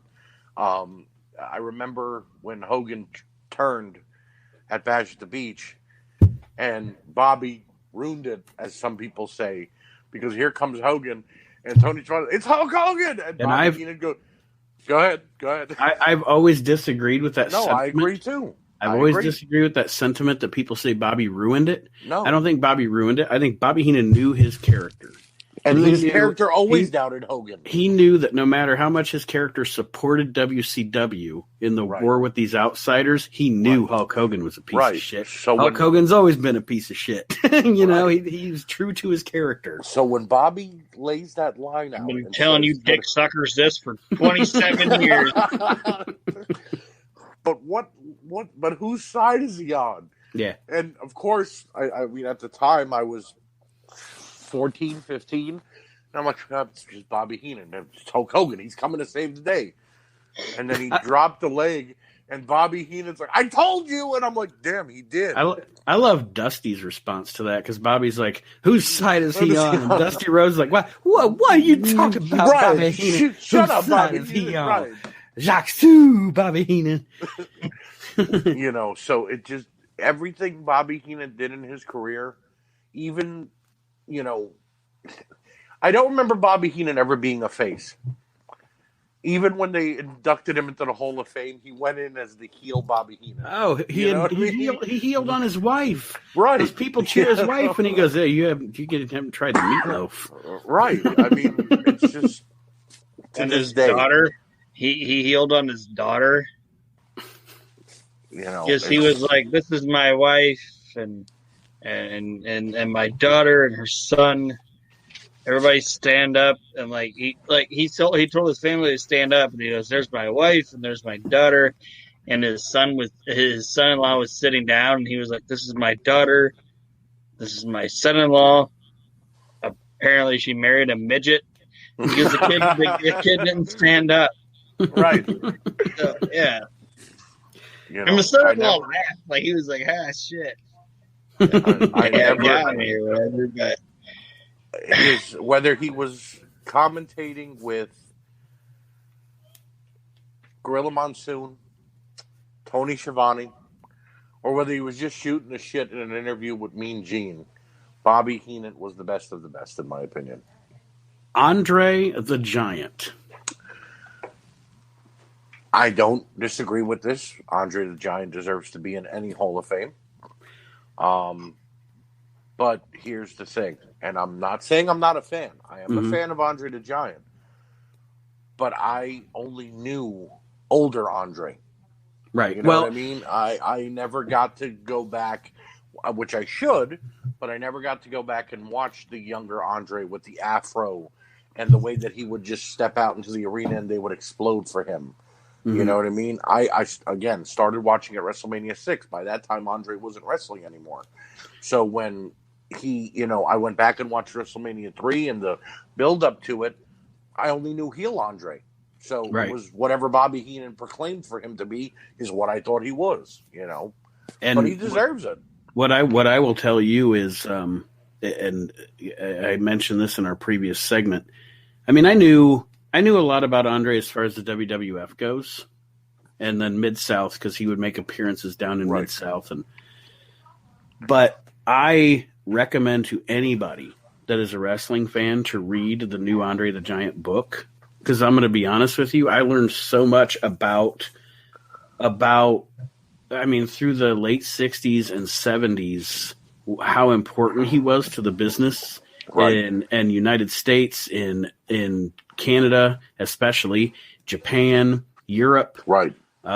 Just it unearths things and you haven't even scratched the surface. That's what I want to see. Andre in the 80s, you know. I want to see Japan Andre because I hear nothing but amazing things about it. You know what I mean? And I've read a few things about it, and I've seen pictures, but I've never actually watched. So, and I love Japanese wrestling, so I think if anybody would have fit in, as they call it, as a gaijin down there, I think Andre definitely would have fit in. I loved him in The Princess Bride. I think he was a fantastic actor, you know. And like I said, definitely deserves to be in the Hall of Fame. But do you want a peanut? Do you want a peanut? I love the story Rob Reiner tells about how Andre, they're sitting there one time and during shooting, and Andre just rips the biggest fart on the planet. And Rob Reiner looked at him and went, "Are you okay?" And Are you Andre goes, okay? "I am now, boss." All right, the next one on the list, Archie, and I actually, as much as he's literally my favorite wrestler of all time, I don't see this man using the credentials we used as a first ballot Hall of Famer. I didn't hear you Okay. mention Ronnie Garvin's name on your list. And the guy that I'm referring to is Randy Savage. I don't, with the criteria that was set forth, I don't think of Randy. I'm not saying Randy isn't a Hall of Famer, but I don't know that he is a first ballot Hall of Famer. Well, I mean, he's in. I mean, it Right. is what it is. But he, to me, you can tell me if you disagree. He was never. Randy was amazing. I want to say what I want to say without shitting on him at all, because I don't want to shit on him. But he was always, in a way, the supporting character, I guess. And to an extent, yes. And again, I mean, in the criteria, we did talk about promo skills. We did talk about in-ring ability, and absolutely Right. there. But just, I don't know. For me, I didn't vote for him. Well, this is why I'll disagree with you. Randy is like a 1A, 1B with Ric Flair for me. They're both my two top favorites. Mm-hmm. And seeing them go against each other in both WWF and WCW was amazing because they got great matches out of each other every night, you know.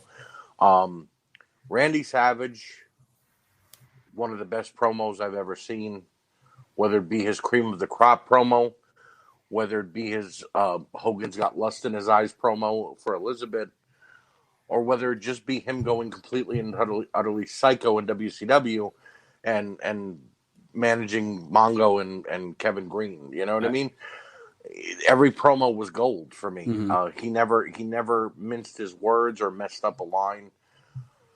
To what Archie's saying, anybody that listens to the show that is not, we have younger listeners that, if you want to see one of the most realistic, crazy good promos you've ever seen in your life, you go watch Randy Savage's promo after the match at this Tuesday in Texas pay-per-view. Yep. He's on the ground. He's retching. It's his eyes and just you can't look away. You can't look away, and it just captures you. That's the whole thing of it too. The realism again. We mentioned that the Undertaker lived his character and grew it. Granted, Randy Savage didn't really have a gimmick other than being an egotistical maniac, which was great about him.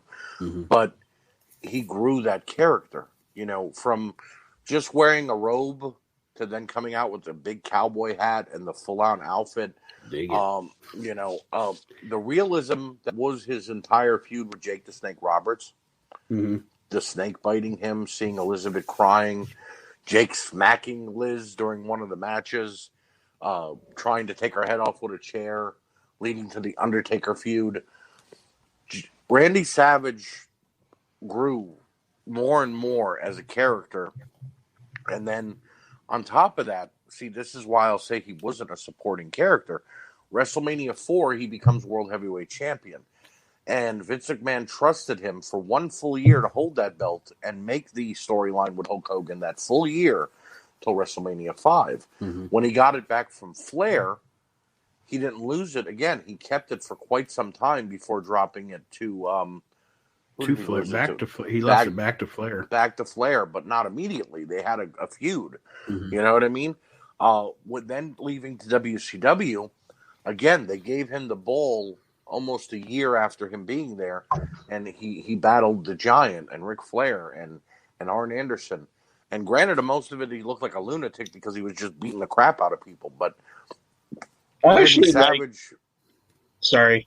No, go ahead.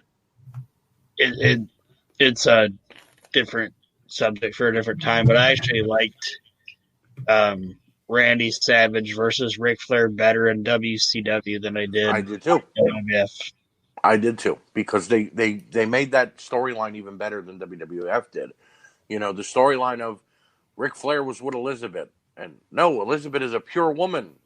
That was, she never was with anybody but Hogan. You get to WCW and you find out, wait, Elizabeth is with Ric Flair. So maybe back in WWF all those years, she was with Flair. Trifling, Maybe she had lust in her eyes. You know what I mean? But the baby's arm holding the apple. Well, I don't think we can deny the next guy either, Archie, and that's Vince McMahon Jr., because we would not have the wrestling business that we have right now today. I agree. Without the foresight and genius of Vince McMahon before he went batshit crazy 10 years ago. He gets a lot of shit for the stuff that he does today, like ripping up the script an hour before they go on air and things. But forget about what he's done over the last 10 years. What did he do for the last 40 years? You know what I mean? 1984, he took over the company. He actually took over in 82. 82, but they didn't actually name him the head of the company till like a year later or so. Right. And then a couple of years later, WrestleMania. And we talked about this when we did the house show that we reviewed a couple of weeks ago. They didn't know if WrestleMania was going to be big. They kept promoting it, one and done. This is it. You'll never see another show like this again. Well, guess what? We're coming up on WrestleMania 37. Right. You know what I mean? And the most telling thing I always say about Vince McMahon, the one thing that made me see what type of businessman Vince McMahon was and how much he loved this business and wanted it to grow, was a promo, but I know it came from his heart when he delivered it. The night that he bought WCW on Raw, he walked out in front of the arena and he was rattling off a bunch of names of guys he was going to fire and hire and keep on. And then he looked dead into the camera and he said, people always ask me, how do you compete with a billionaire like Ted Turner and win a war? How do you compete with a billionaire? And I told them all, you become one. Vince McMahon is legitimately a billionaire to this day now. And yeah, he's lost and won money and gotten money and whatever. But and then 20 years later, he put on some Eddie Cantor makeup and went out there and looked like a fucking human puppet. Bye, Taker. Goodbye. Yep. And say, how did he actually became Al Jolson? What the fuck? He definitely shouldn't appear on camera anymore. I'll be honest. It's scary to look at Vince McMahon to this day. It's like looking at an elderly great grandparent that you maybe have in a home that you haven't seen for a few months. Like the puppet from Goosebumps. But last and certainly not least, I don't know another guy. I don't know that you can deny this guy's not a first. I mean, we talked about Hulk Hogan at the top, and I guess this guy would arguably be the only guy that was ever a bigger star than Hulk Hogan, and that's Stone Cold Steve Austin. Well, I agree with him. I agree with him being in the Hall of Fame, Nate. Mm-hmm. Go ahead. What were you going to say? Well, I was just going to say, that is always a debate, Hogan or Austin. And here's my thing what I say is I think that a couple of things, when Austin, and I talked about this earlier during our last segment, Austin kind of had two careers in that he had the technical expertise wrestling career as Stunning Steve Austin, and then Stone Cold Steve Austin.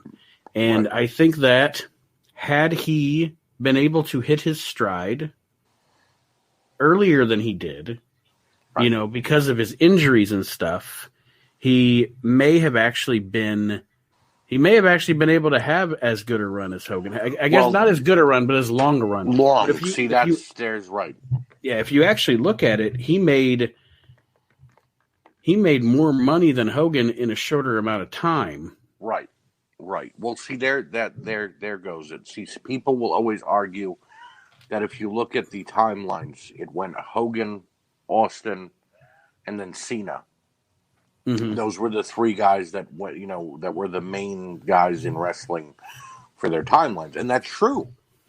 But Hogan spanned mid-'80s to 97, 98, was when the NWO finally cooled off and you didn't see Hogan that much on WCW, except for when he was doing something stupid like the finger poke of doom.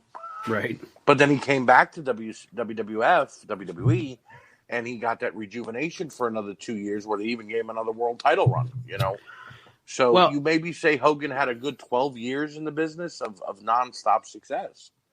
And I think another thing that, excuse me, I think another thing that hurts, or I don't want to say hurts, I think another thing where that time comparison, I try not to think about it, is that by the time Austin was done, his body was done. Well, it's not that he left because you know what I'm saying. Like he didn't. No, I agree. His body didn't give him the opportunity that Hogan's body did. And I'm not saying Hogan didn't take his bumps. And I mean, he deals with his hip problems and knee problems and back problems and everything now. But yeah, I mean, and again, it's a big debate, and I don't know. I don't necessarily have the answer.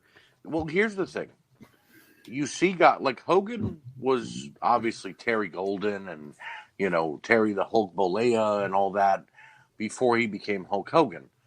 But then he boomed and he stayed on top. But he stayed on top because of political power and pulling the creative control aspect of his career in WCW. Austin, of course, Attitude Era. That's when he boomed. But he was stunning Steve Austin. He was Steve Williams for a little while in Texas and things like that.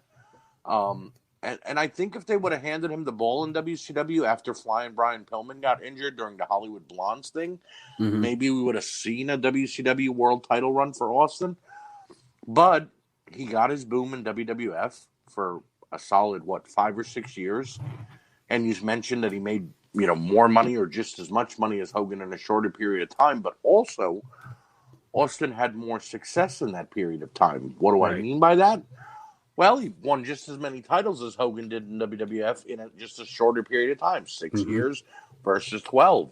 On top of that, Austin didn't start using his political powers to that last year he was in WWF when he refused to put Brock Lesnar over. Which, he didn't want to put Lesnar over. No big deal. Well, I will disagree on that. What? He put the kibosh on Billy Gunn and Jeff Jarrett back in '99. Well, yeah, he didn't want a job to Hunter either. That's why Mick Foley won the title match at SummerSlam '99. Yeah, but at least he jobbed to somebody. See, here's the difference. Billy Gunn and Jeff Jarrett getting the Austin rub might not have been big in either, though. I mean, Jarrett would have still went on to do TNA, and Billy Gunn would have been in AEW with his bullshit sons. Now here's where I will counter that. I'm just playing devil's advocate, and then we'll go to your. But what if Bret Hart had said that about Steve Austin in '97? That kid ain't gonna get over. Well, but look at the difference, though. How many of the Austin Bret Hart matches did Austin actually win? Because if you think about it, 2 matches that they did have before Austin became champion and did everything he was going to do, Bret won. Right. Granted, Austin passed out in the sharpshooter, and it made him bigger, and we had that again a double turn, but Bret pulled political power too. That's neither here nor there. My point is, Hogan refused to put anybody over unless they forced him to, and then he won the belt back the next night. Like Hogan beat Lex Luger. Lex Luger beat Hogan for the title when he was in the NWO. Luger held the title all of 2 weeks and then lost it back to Hogan. You know what I mean? We will talk about that sometime. Yeah, but my point is, Austin's career, What I was going to say on that Hogan Luger thing, I'll just say it really quick, and then we'll put a Post-it note to talk about it later. Right. That is one of the dumbest title switches of all time. It made no sense. Well, and you are literally building tension for a year about Sting and Hogan. Right. You're trying to get to Sting being the guy that finally beats the evil Hulk Hogan for the title, and in the middle of it, you have Luger beat Hogan for a week. It was fucking stupid. But anyway, did Hogan need a vacation? We just don't know. But can I say something on the Bret Steve thing? Yeah.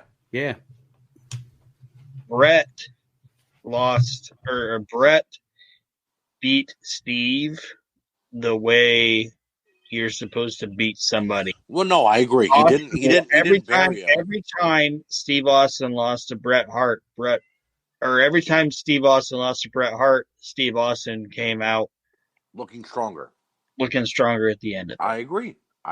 You're absolutely right. I just heard you say that like Bret pulled some, and Bret's not even in the like Hall of Fame discussion that we're talking about. I don't think that was Bret being a politician. I just think that was doing what was right for business, and that's just my opinion on it. No. I agree. It's just my point was when Austin pulled politics, it was because, well, Brock is still green. I don't need to put him over. He doesn't need my rub. And you wanted me to put over Billy Gunn and Jeff Jarrett. You know, I think he would have rather put over Kurt Hennig.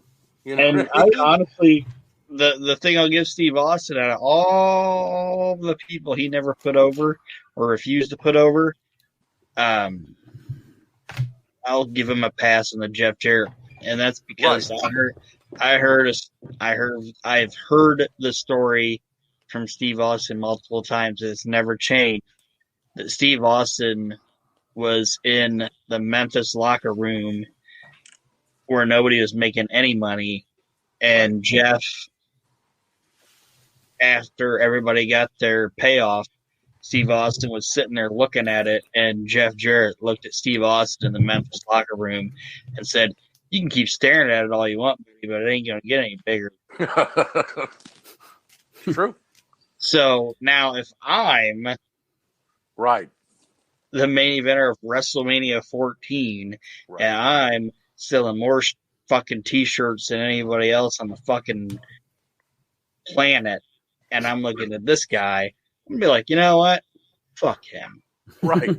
So good for him on that situation. I agree. All right, so there we have Archie's opinion on the Hall of Fame class of 2020, the first class of the We Can't Wrestle Hall of Fame. And everybody, the way that it went down was all the panelists nominated 8 names, and then based on those nominations, we broke it down to a 20-man ballot. And some names didn't make the ballot, and I'm trying to discuss everybody's options that didn't make the ballot, why they brought that person up, etc. So the ones that Archie did nominate that did make the ballot were Bobby Heenan, Randy Savage, Steve Austin, and I think that's it. Okay. So I didn't have The Undertaker? Wow. You did not. Damn. So I suck. Archie's original. Let's go through these. All right, we'll start here. And Aaron can give his opinion also. Archie, you have to defend your decision. Yes. And maybe you nominate this person next year and they make the ballot. Never know. CM Punk. For the few years that he was in the WWE, excuse me, there was no one better in the ring, on the mic. That pipe bomb promo made me a wrestling fan again. And I know he pulled a lot of political bullshit at the ending and then walked out when he shouldn't have. But he was also, in his defense, he was working in a shitty work environment. Yes. You know, and there are parts of that whole story where I side with WWE, and there are parts where I side with him, you know. Right. I agree. I think they were both to blame. But I kind of sort of agree with you on, and here's my thing on Punk. I think that one day, maybe next year, I don't know, but one day he's going to be on my list because I agree with you that in the modern era of professional wrestling, he is one of the few standout performers, i.e. Definitely. Punk, Cena, Daniel Bryan. Right. Hate me if you want, people, but Roman Reigns. No, I agree. He's one of those few standout performers. Right. And I can see why you would have nominated him. Because, again, it was hard to make the list because it's like Chad said in our first segment, it's your first class. You have there's so many people to choose from. And it was painstaking to make the list. Aaron, what do you think about Archie bringing up CM Punk? It's fine if he wants to, but I can't. it's like I told Chad and Nate on the other segment. There's a lot of people I wanted to vote for just because I wanted to vote with my heart, but I'd have to pick somebody else before them. And if Archie if Archie wants to pick Cookie Monster, that's cool. But I gotta think there's people I'm gonna put on there before. Well, Aaron had to scratch off Mantar to put Bruno on. You know, right. I mean, right. I scratched off the Goon like 4 times. Like, do I really want Max Moon on this list? Hey, Paul Diamond for everything that Max Moon did, I mean, come on. I have to put him on there before. I gotta make you guys laugh real quick about Max Moon.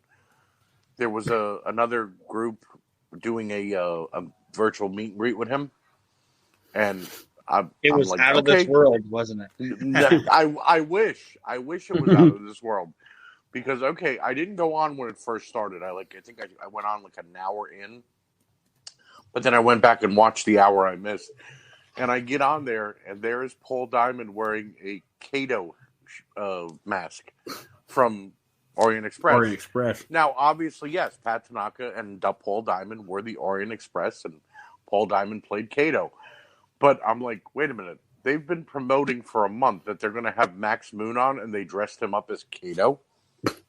I'm like, what a rib. I mean, like, wow. You know, I mean, if he's gonna be Max Moon is obviously who he was known as. You know, that's his more popular. You know, my goodness. Another one on your list, Shane Douglas. I thought that was kind of out of left field. Now, well, you know how I feel about Shane. But then I started thinking about my criteria that I sent you. Right.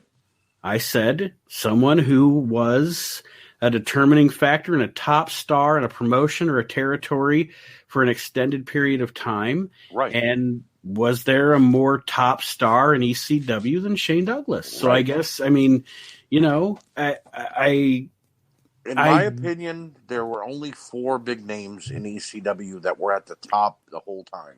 They had great names. I'm not disregarding them.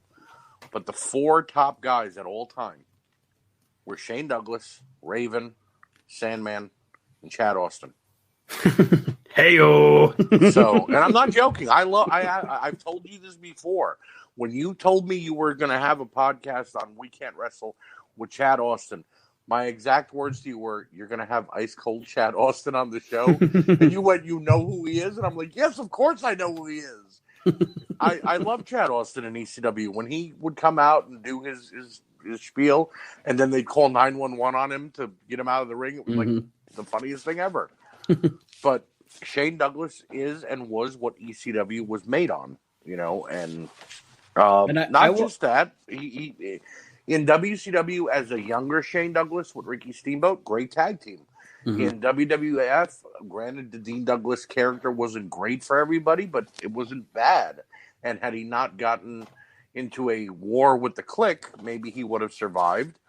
But then he went back to ECW and was even better. And then he made it to finally to WCW and in a better role again with the Radicals.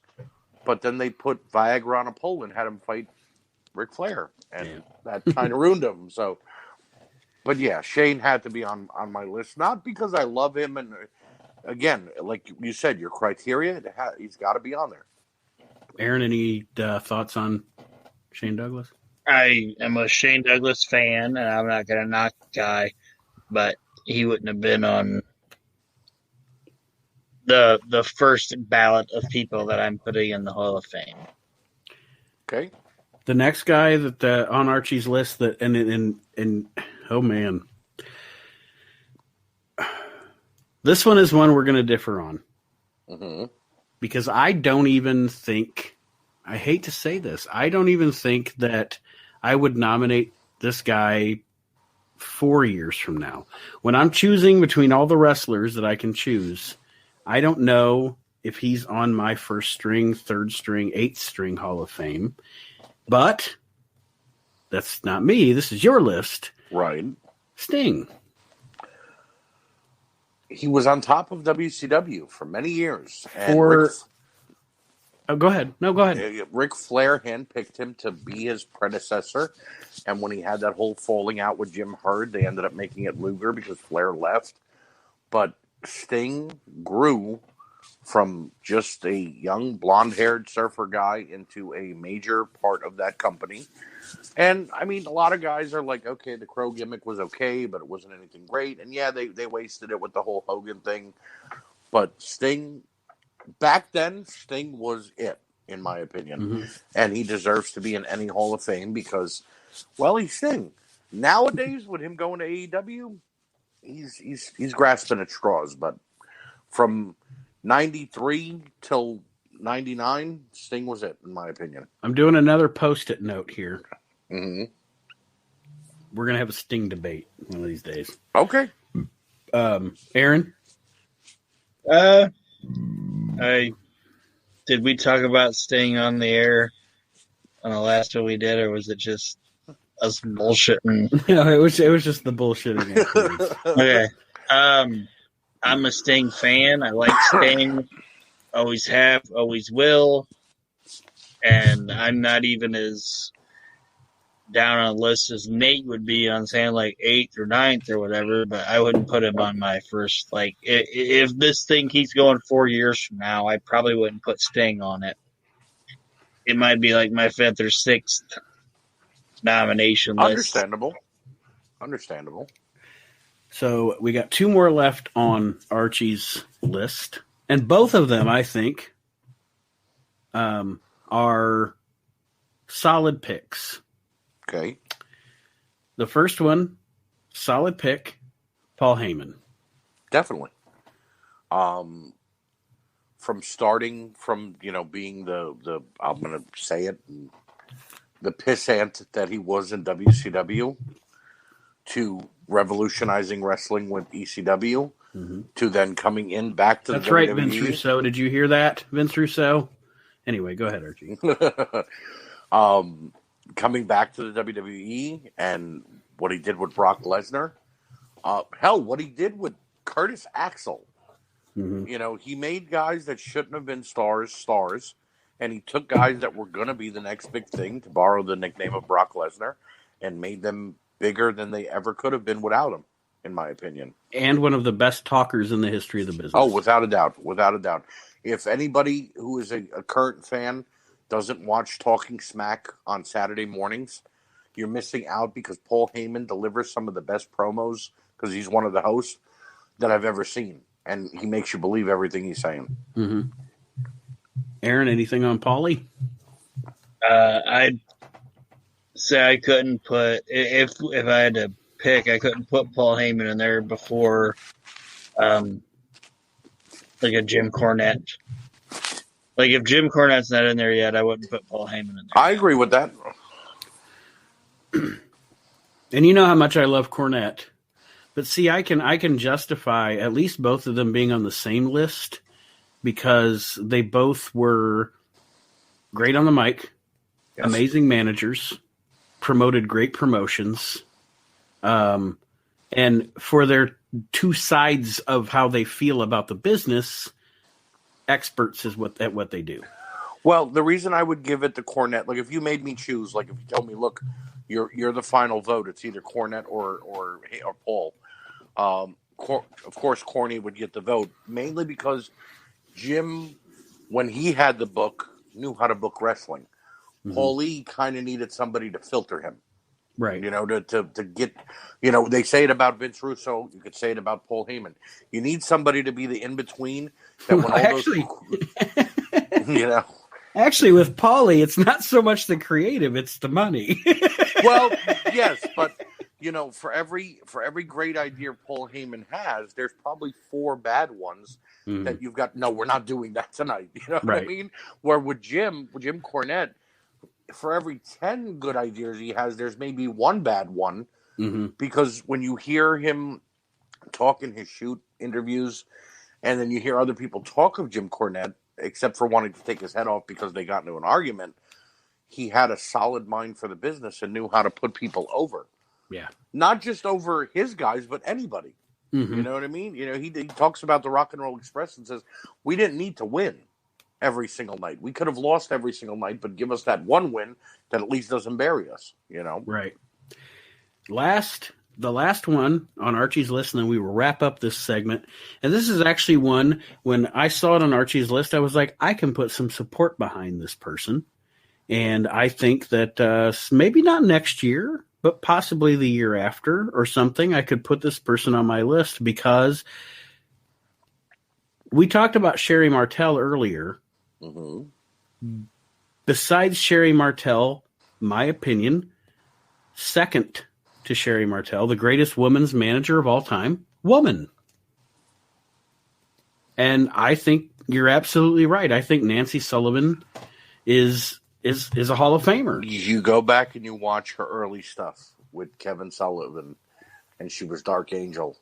You believe that woman was possessed by the devil.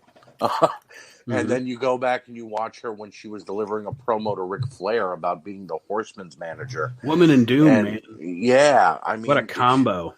I told you this before doing another show that we did. I liked the Doom version with Woman. I didn't like them with Teddy Long. Mm-hmm. You know what I mean? Because she gave them a different aspect. They weren't just two brutish guys. They were there doing bidding. And let's be honest. You've got a Southern wrestling promotion, and you put a white woman with two black guys, right, that are wearing hoods. I mean, yeah, they knew that. They knew what they were fucking doing. Right. That's not, let's say what it is. And for all intents and purposes, she was playing it to the T that they were there to do what she told them to do. Exactly. You know what I mean? So, another thing you can say about her is Robin Green made Misty Hyatt a face. Yeah. Right. With that whole Steiner thing. Yep. Like Misty Hyatt is, shouldn't say is, but at the time was a attractive woman, but didn't have a personality that people wanted to have, wanted to cheer. Right. And then all of a sudden you bring a Robin Green into the situation, and she's like, oh man, it's like Missy, she might be kind of an ass, but Robin Green's taking Rick's money, and what a bitch. What a bitch. Yeah. And even Missy's character was like, you're being kind of a bitch, this dude's money and shit, and he's a simpleton, and you're taking advantage of him and everything. Right. And I don't want to talk too much over what Archie was saying. No, you're fine. You're fine. And I also know that we shouldn't talk about the guy a lot, but the fucking Kevin Sullivan, Chris Benoit shit, right, was the whole fucking Memphis placard, personal conflicts equal cash. That's what it is. I was always surprised that when Benoit left WCW and WWE hired him, that they didn't give Woman an on-air role either. And I understand. I think at that point she didn't want it. I think at that point she wanted to be a mom. Can you imagine her being a manager, and not Benoit's manager? She didn't need to manage Benoit. Mm-hmm. But if she would have been with somebody like when they debuted Mordecai as the white version of The Undertaker, if Woman would have been there with him all dressed in white, you know what I mean? Mm-hmm. Or, you see a lot of that same trait from, in the modern product. Scarlett Bordeaux with Karrion Kross. She's giving a lot of that woman vibe off with the being satanic and being evil, and so Nancy Sullivan definitely helped women want to be managers and involved in the wrestling business. And you skip over all that. I mean, her and Sandman. Oh yeah. It didn't get any national play, but that was fantastic. Yep. The funny thing is, I didn't know who, because again, I started watching wrestling in late '80s, early '90s. I didn't know who Woman was until I started watching ECW. Mm-hmm. You know what I mean? I didn't know of her with Kevin Sullivan back in the day, and with Ric Flair and the Horsemen, right, and with Doom. So when I watched her in ECW and then I went back and found out more about her, the career that she spanned was like 20 some odd years. Mm-hmm. And never really left the limelight because she went from, Florida with Sullivan and then into the NWA and WCW.